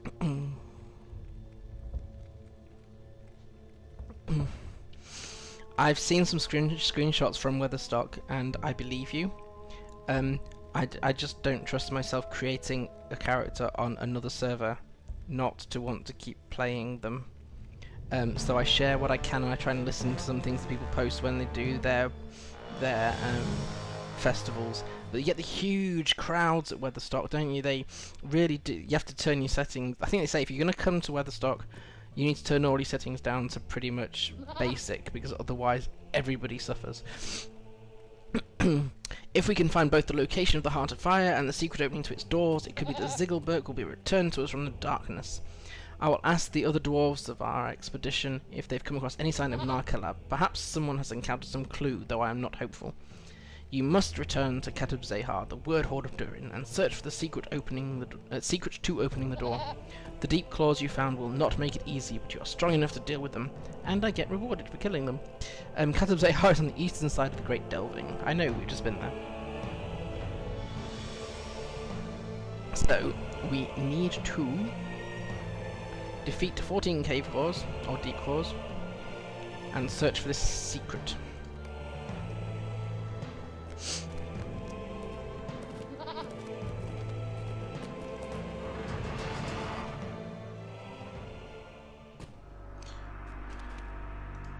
Just as an advance warning, although I will carry on playing later, I will be trying to finish this stream on time, because the meeting my wife was supposed to be at got relocated, so she had to choose between either going to the meeting or eating, and as she didn't work all day, she chose eating, which is fair enough.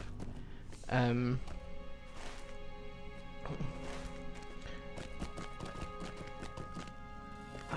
don't want to take the wrong route again. Which way's the right route? Maybe it was up there. So I'll be finishing it on time at about, well, 10 PM my time, so in about 40-45 minutes. Wherever the nearest logical point is.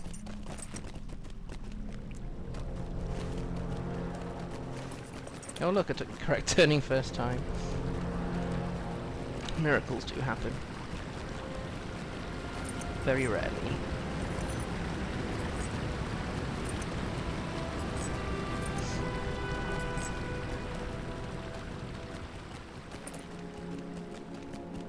I might have to persist in Moria when I get off stream. I just want to hit that level 59 to be able to use my first ager.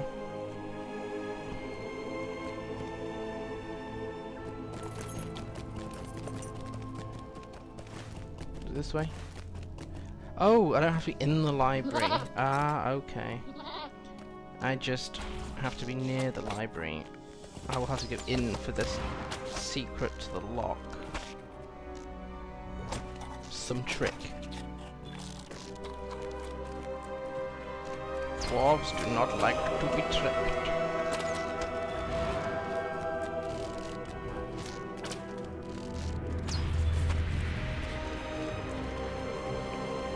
Right.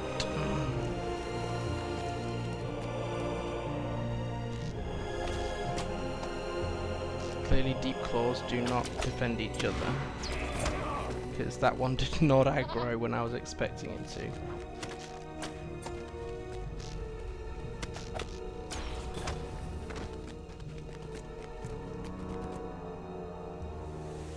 I don't like that very dead dwarf. Is that what we've got to search for? We've got to search these random piles. I wonder if there's books behind the piles, or what it is.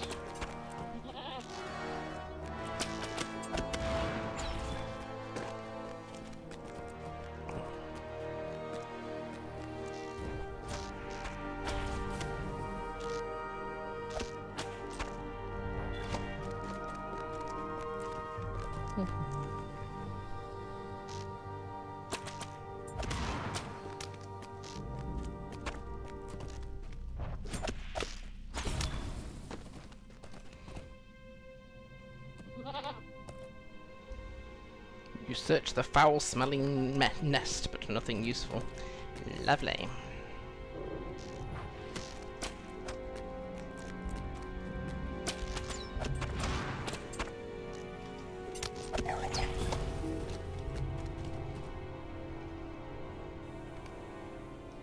Nope.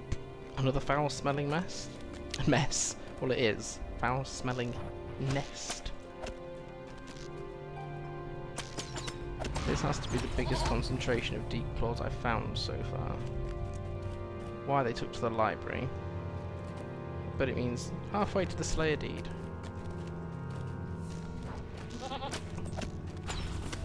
I remember thinking, the Shire, what, really? I've got to kill 80 of these things? And then you get to regions like this, or like 300. 80's looking good. 80 is looking really good for a Slayer Deed.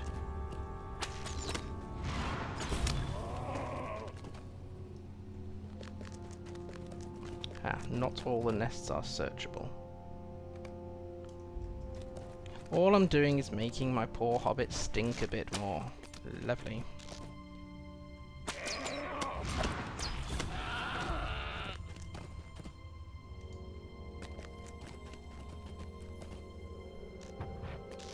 Yep, deep claws don't defend each other.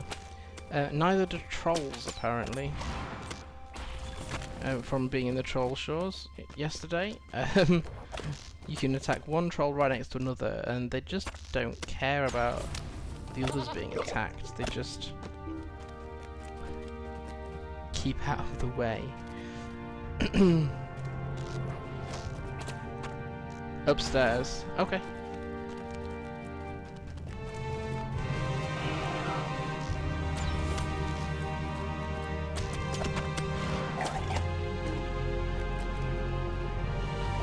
How many times have you done Moria, Terry Edwin, to remember where everything is? And how upstairs are we talking? Oh no, this isn't actually a floor, it's a subfloor.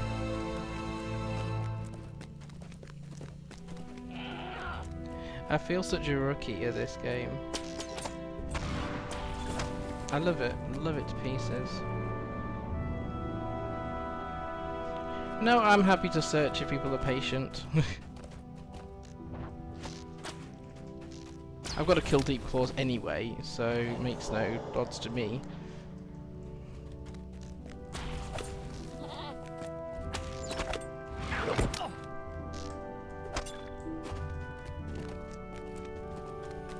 Knowing previous quests, it's likely the furthest flung pile.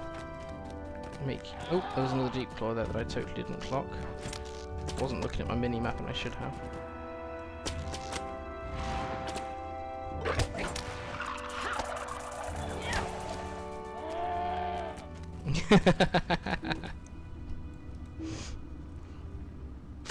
Oh look, there we go. See, I wasn't wrong. You had to go further, as far as you could through it to get it.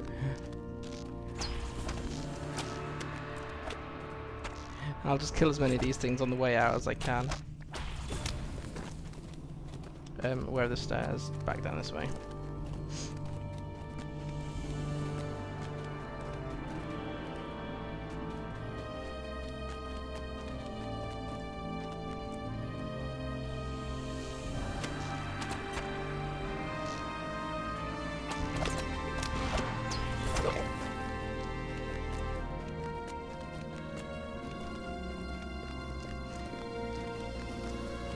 Considering how full this place is of deep claws, they respawn pretty darn fast.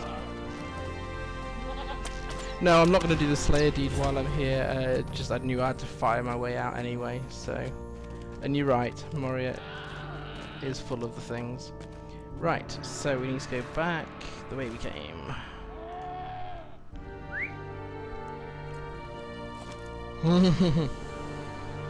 That would be why you can remember where everything is, probably. I mean, I find it does come back to me on other regions. Where was I? I remember something in Troll Shores. I was like, oh, that's the quest where? And it was months ago that Myrlas was in Troll Shores.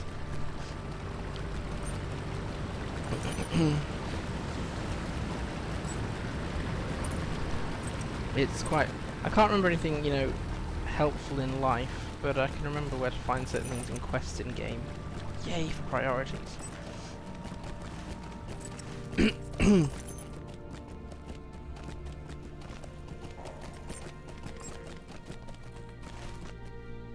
What takes you to other servers? Is it the community, is it events, or just using the max character allowance? What made you choose to play on multiple servers? In the Old Republic, it was actually having friends that I quite liked hanging around with that got me onto 2 servers. Right, is there anything in here? But I actually need, yes, rep items. Always need those. I should have got some hides, magnificent hides. There they are. I'm glad rep items don't just fall from what I'd call sentience humanoids. And then it just went downhill from there.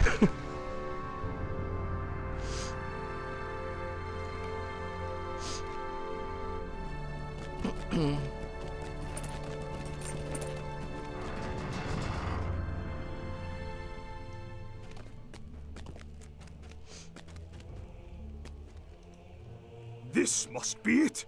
The secret to accessing the Heart of Fire! Oh, it's so nice to have some actual interactive voice acting. Thanks so much for joining for so long, Terry Adwin. Have a good dinner. Enjoy your time. Enjoy the rest of your evening. I'll be off stream in half an hour anyway, so enjoy the rest of your evening, and thanks again. Look after yourself. This looks very promising indeed, Myrlas. Let me see what I can learn from these pages. Many of the words are faded and the parchment is rotten. Curse the deep claws and cave claws that now rest in Khazad-dum. Use of this secret to opening the door seems to be punishable by death or imprisonment. Blacksmith Ongley could approve entry, as could Durin, of course. I cannot make out the next line, but aha! Here we go. The door will be hidden until the following steps are taken. This word must be Ongley, which means he must be hailed as a master blacksmith, or congratulated for his fine work, or saluted, I think. And then these words to be spoken. Bab Kanan Zuhug. This is it, Myrlas. Are these just tier 1? Oh, they're tier 2s.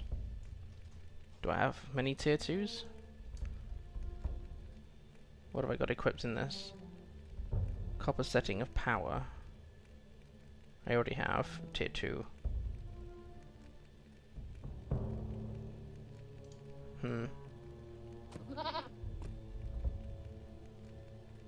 Copper setting of morale. I think I've already got all these settings. Yeah, so I might as well just nick one and... But still, we have no idea of its location! We now have the secret to opening the doors of the Heart of Fire, but not the location of the doors themselves. This is a frustrating turn. Speak to my uncle Broger about this, if you would. He is busy as usual, organizing our efforts here within Moria, but he may have some idea that has eluded our consideration. Broger is wise and has great store of knowledge in that old head of his. I would be very happy to have him give thought to this adventure as well, for his input is certain to be valuable. Excuse my rather croaky voice now. Right, accept. Now, Broger. He's outside the door. I think.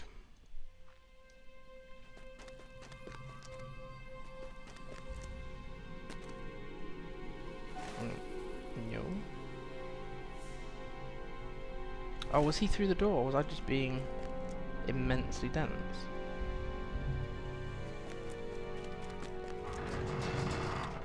Probably. I didn't think there was another dwarf in here. He's over there. He was hiding in the corner. It's a pirate dwarf.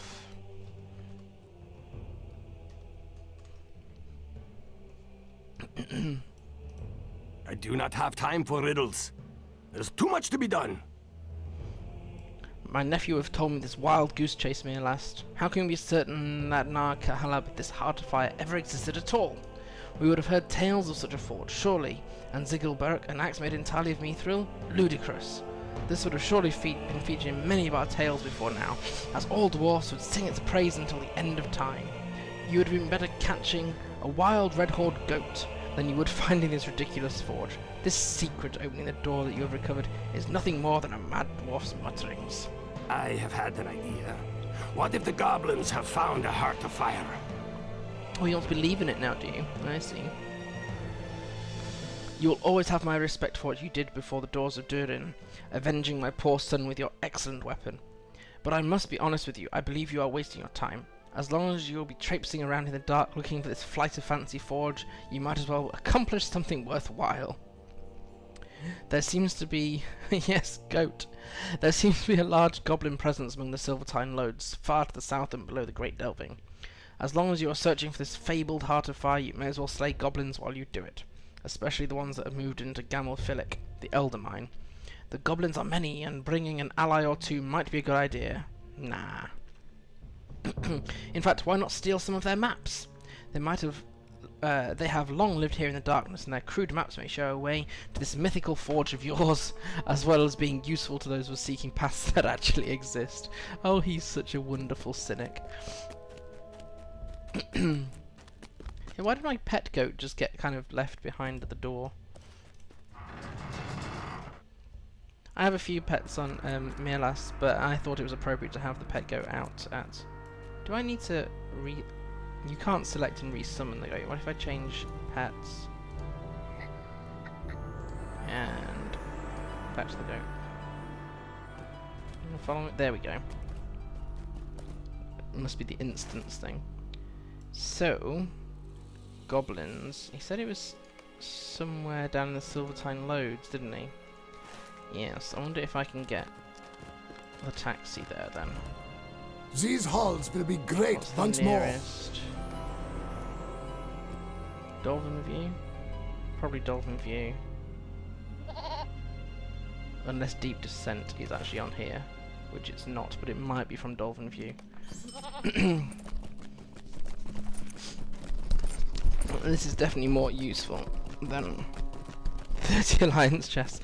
They used to, the Alliance chests in Tor, you used to get 2 for every heroic. And then they stopped it, and then apparently, while you are level 65, which with level sync is not very long, you can still get to, but once you're at level 66, you're not. So I think since Kotet, you don't get 2 Alliance chests, and you're not level 65 for long, because of level sync, unfortunately. It makes grinding that's another reason I don't want to start Kopfi again. I don't like all the negative chatter you get in the Alliance base if you haven't invested time in the heroics. And heroics, although excluding Voss, most are not very tricky, they are quite bad on my hands.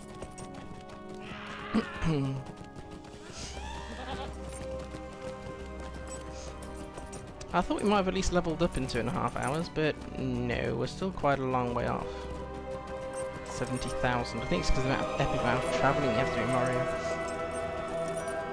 Oh, better than that, Marrow. I had level 70 by Alderaan.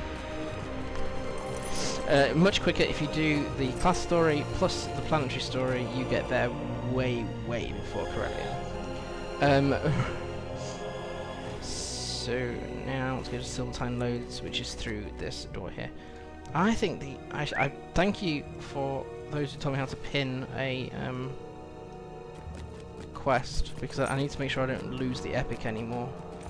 I guess still no consular headgear. It's the RNG problem.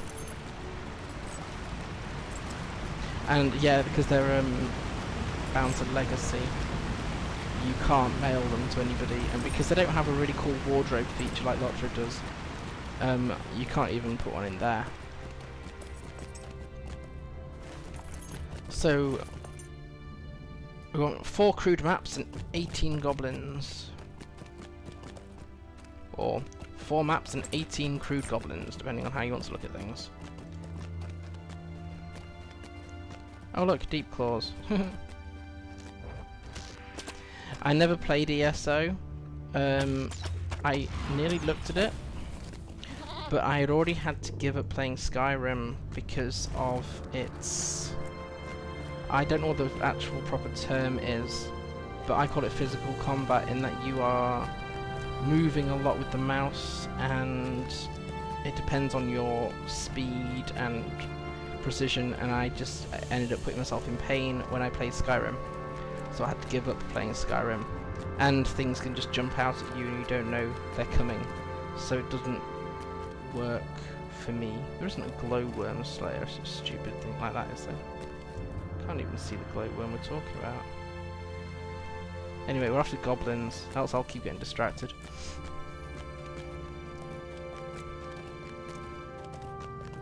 There are loads of goblins. Well, where are they? Where are all these loads of goblins?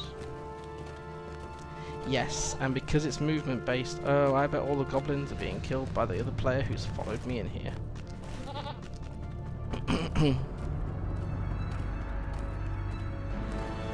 Let's take a different route to the other player then.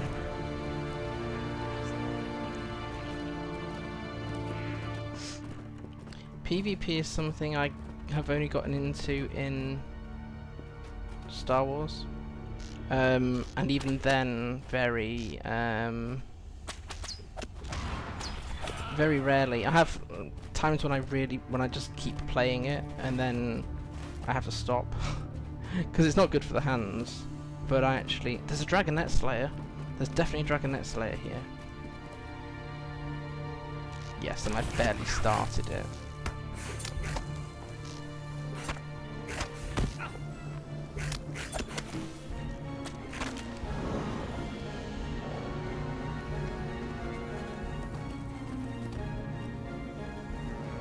Yeah, you can't recover yourself from an armor deficiency. Where are all these billions of... I'm also now not in the green zone, am I? No. Why can I not find goblins? You'd think this would be really easy.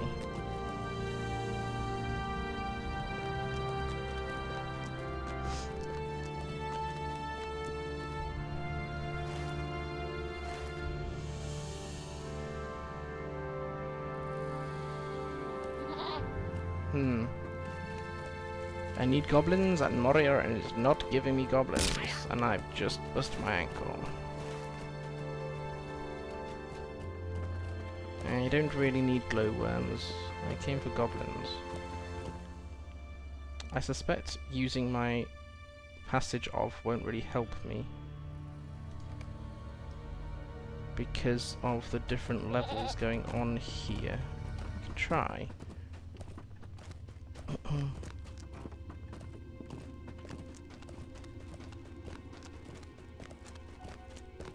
But I very much suspect that I'm going to get killed by a glowworm. No. That I need to be able to navigate up.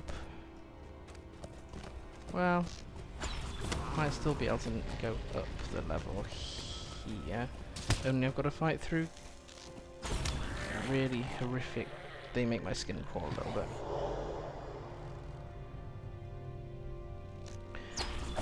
Well, it's a good job I can't afford to sub to 2 different games then. The thing is, I really liked the graphics of Skyrim and the world. And it looks like they have done a really good job of that in ESO. My goblins. Where are they? I need to go up another level, do I? Certainly looks like it. They're such ugly things, aren't they? Right. Can I go up a level? Not this way. Oh my life. You can always tell when I'm getting towards the end of a stream because I just start losing my way. That doesn't look like a safe path to take.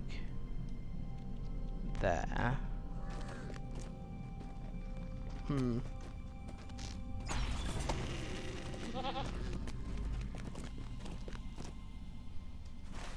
What about this way?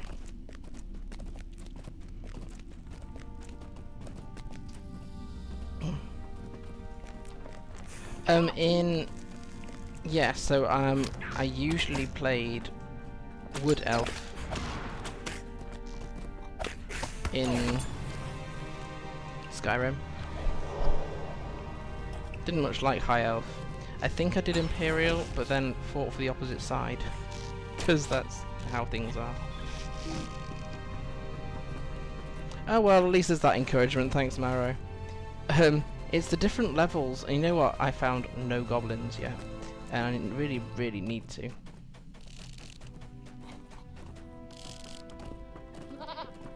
So, only we're now getting down a level, but that doesn't mean it's wrong.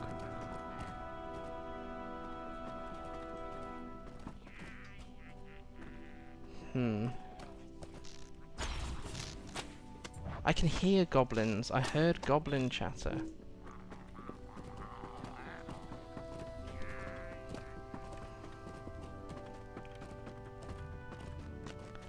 The other thing I never really got about Skyrim was survivability in the early levels, because the only gear you easily get access to are your basic sword, shield and armor. I tried a mage once but died within the first few levels multiple times because of being attacked with physical weapons and couldn't defend myself against them, and just decided I'm not trying mage again. I need to... the goblins are in this direction. There's a goblin. How the heck do I get up there? Up and round? I thought we just came down there.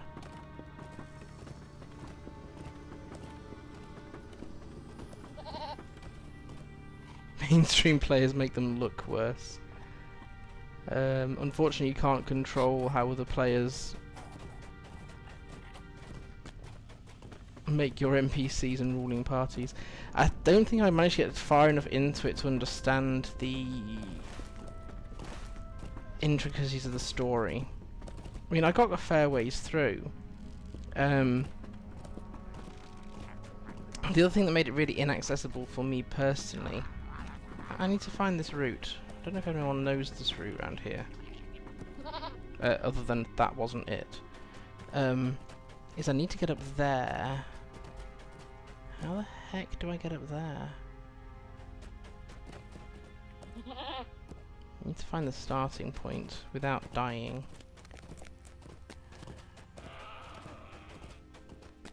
Ah, that might be why you like Kaizen in the Old Republic then.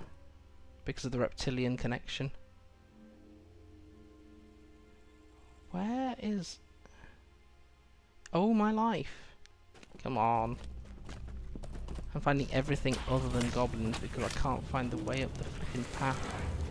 Right, oh, and I didn't destroy that dragonette, which wouldn't help.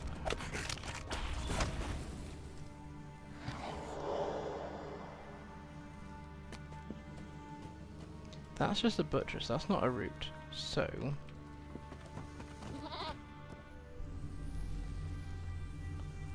and that's not helpful. How do I get up there? That is exactly where I need to be. But that goes down. See, now this is more like a normal gaming session with me on my own.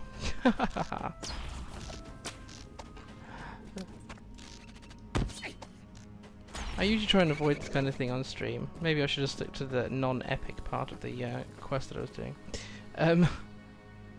It's okay, we've made good progress across everything else. That's just going to take me down, and I think I need to be up. Oh my life.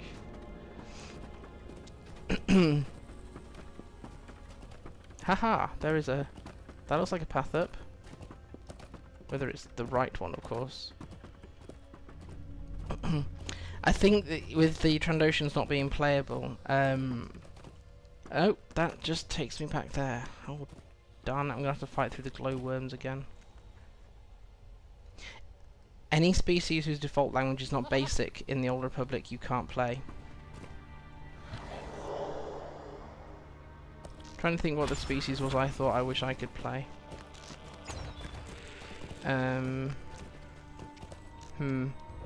There was one recently. Those things are really ugly. Go away. And now I'm rooted to the floor.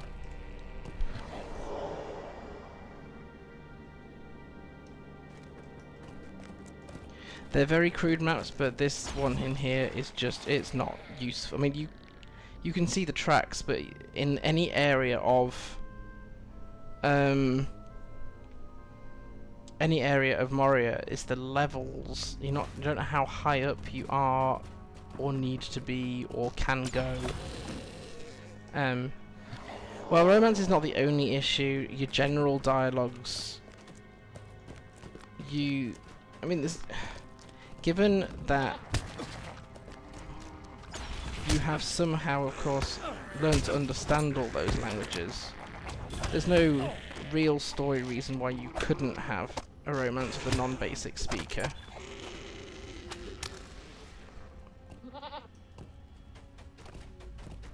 Your character knows how to at least can understand a wide variety of languages.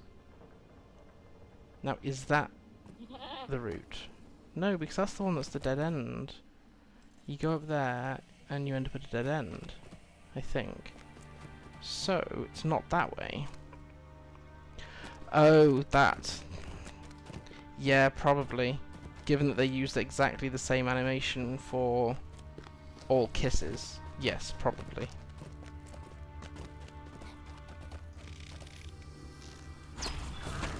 At least these things can be one-shotted. But I really do need to find... This is going to be a naff end to the stream if I can't find the way up. Right. So if I come here... I want to check this is a dead end. No, and some of the other species that don't have basic as a first language. Moria Guard. We have a goblin! And we've got several of them.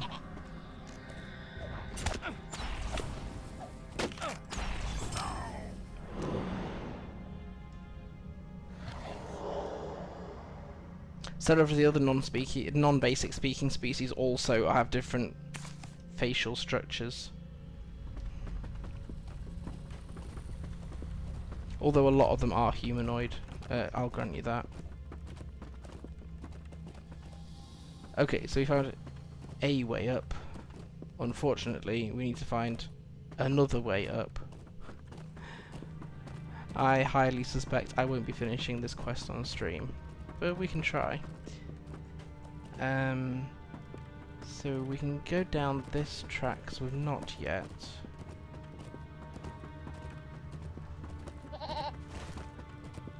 But that seems to be taking us out of Silvertine. Yeah, this is going away from where we want to be. Darn it, I was hoping that'd be easy.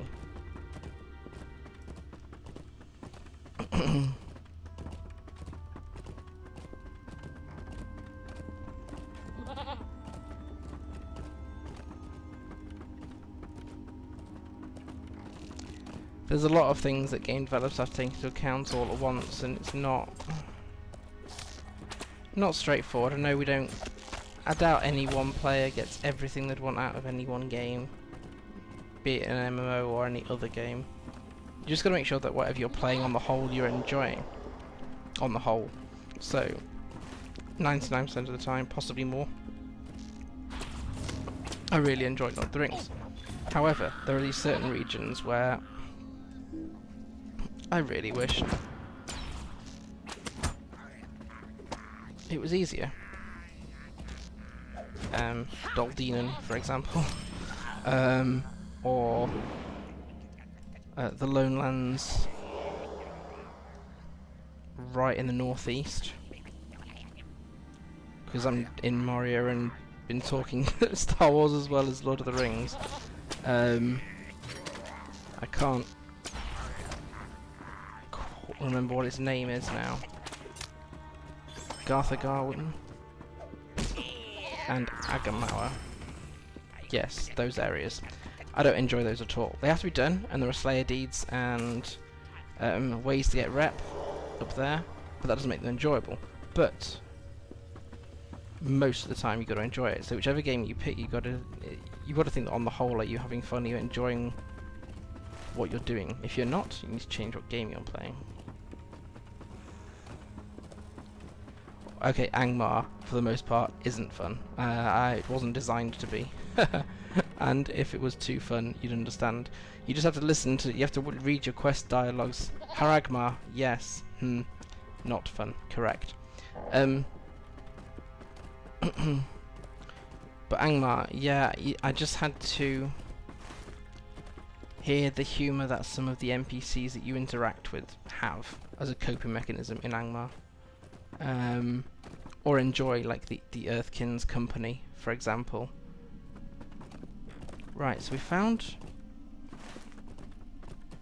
Do I need to go back up there? No, because I've already been up there once before. So it can't be that way. But it... And I thought this was a dead end up here.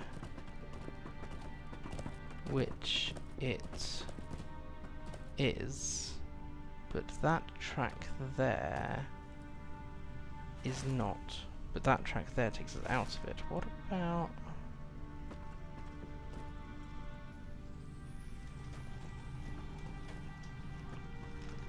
Darn it. Have they put a block there so you can't actually jump over it? Sometimes I know it's painful, but I prefer... That's it. I prefer the direct route. Because at least I know where I'm going then. Right, so... They claim... Unless I do need to go up. Let's try going back up again. We're going up this way.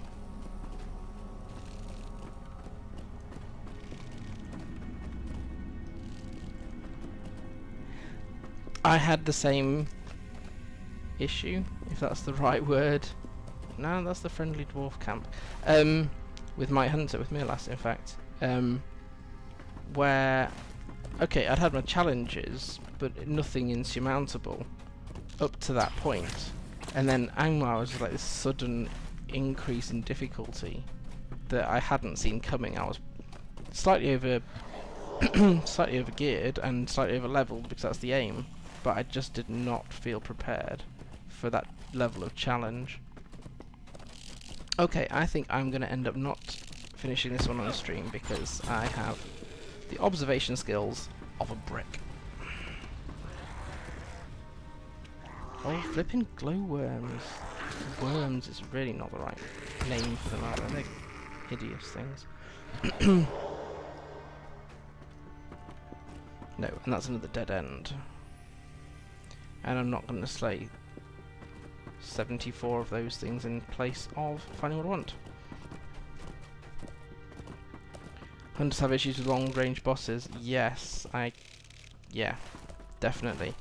Anything that's hard and is also ranged is a challenge. But in Angmar, my issue was groups of mobs. Not even necessarily high-level ones. It wasn't like I was struggling. There were groups of 10 signatures. But because they're fairly strong and in large numbers, and I don't do split shot, for example.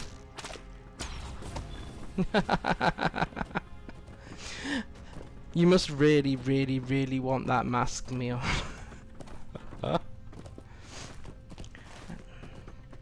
I am Where's that Moria scout? Where is it? I'm gonna jump.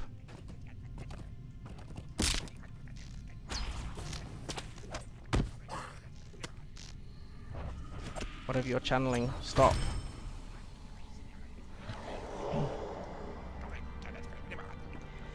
If it hadn't been banned to Legacy, I'd have gladly sent you it. I only use it...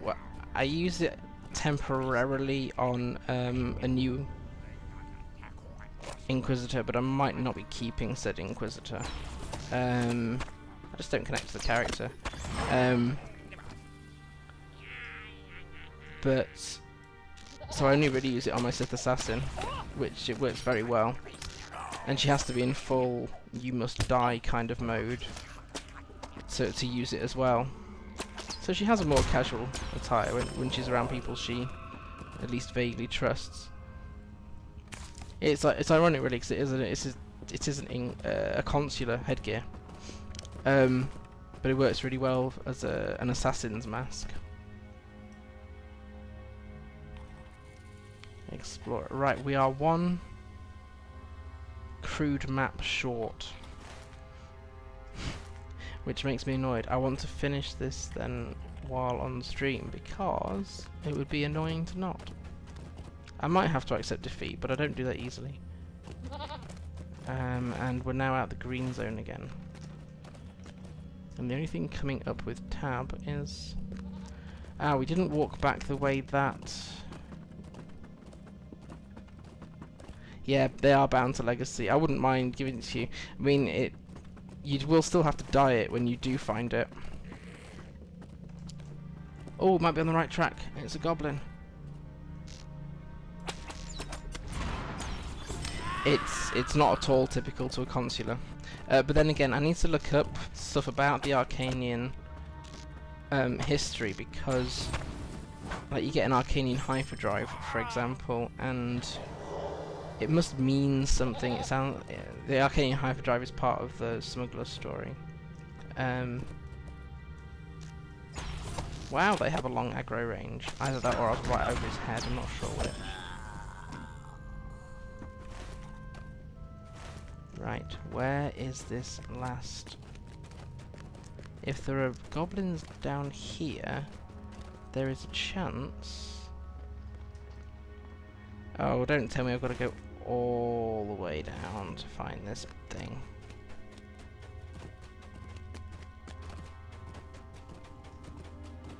You must fair blast through the heroics, or you got a stealth and you just sort of sneak through them.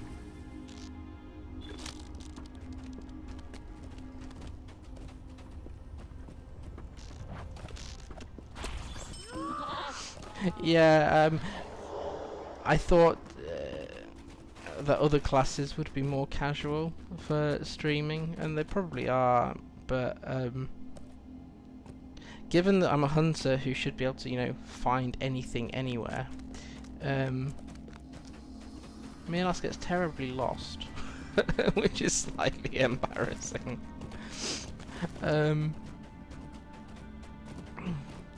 Okay, if it's not down here, I'm just going to call it quits once I get down there, because otherwise I have no idea.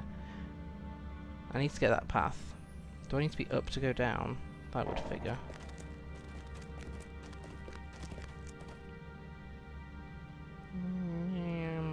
Don't know. Where's the nearest goblin? No, that's Passage of Nature. Passage of Foes. Up there. Okay, let's go back on this ramp then. I thought this was the way down to the bottom.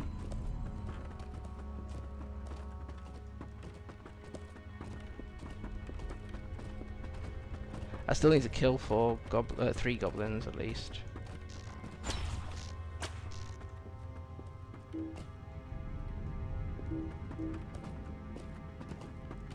Yeah, in the longer one, in the longer fights, it's the focus management, and that's why I have a little bit of pattern at least for.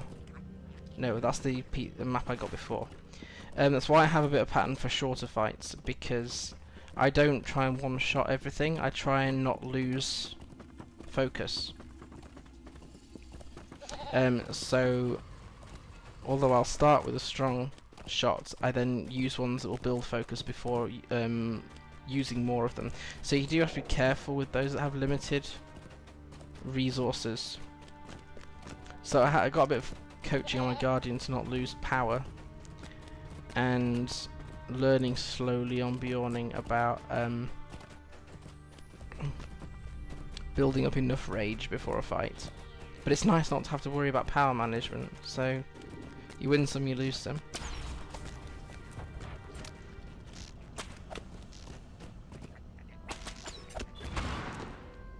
I'm not very good at doing heroics rapidly.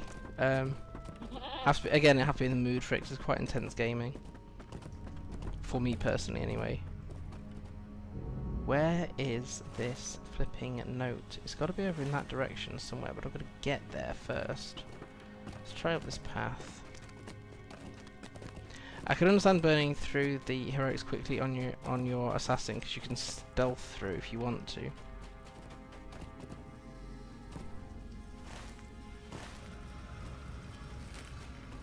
But I just came from over there. Oh, drat, now I'm stuck.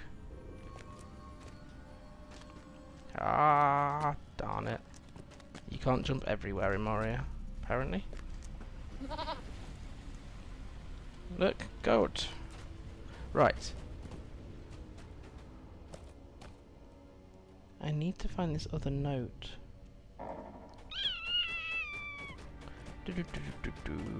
Ah, and it's 10 o'clock. Drat. So, you see, the quest tracker says it's nearly here, but it clearly isn't, is it? It's lying to me. Let's try going around here. Yeah. Oh.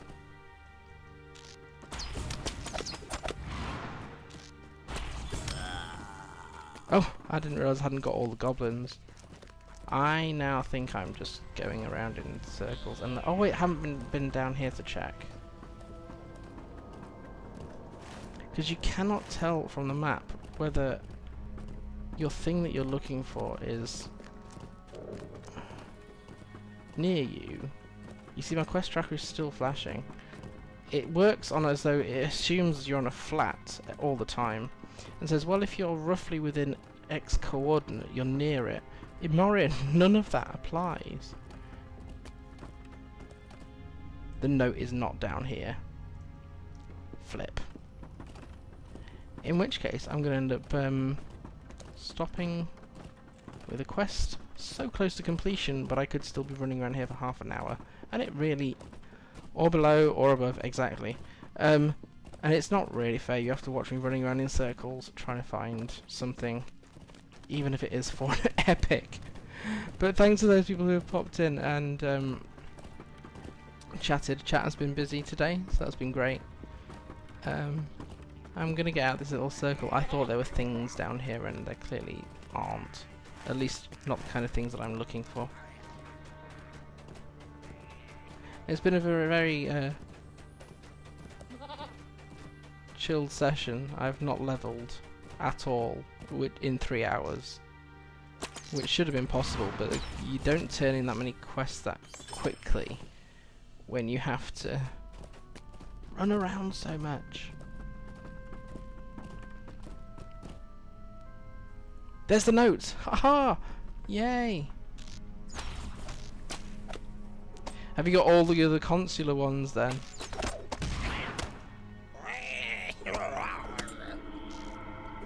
Well, if you have any other Kotfi characters, you can always send them the crates for Alliance influence.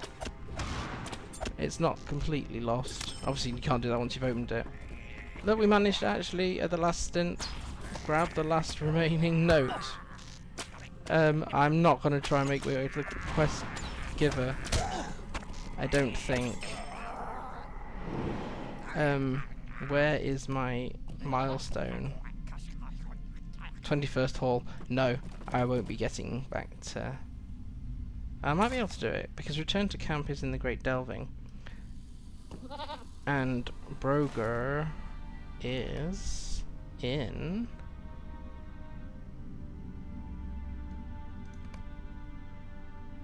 Chamber of the Crossroads.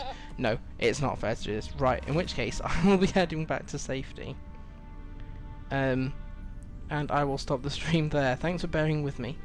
Thanks everyone for chatting and for making this enjoyable and making me laugh in places as well. So it has been a bit of a chilled stream. Next two are Saturday and Sunday as normal. So Saturday I will pass over that comment. Saturday will be Smuggler Saturday from 2 PM GMT. We're now on GMT since the clocks went back. And Sunday will be Bear Day. So one of my Bjornings in LOTRO at 3 PM GMT. So Saturday is 2 PM GMT, Sunday is 3 PM. Otherwise, thanks so much everybody. Look after yourselves, enjoy whatever rest of the evening you've got, and hope to catch you again soon. Take care. I won't skip Bear Day this week. Take care.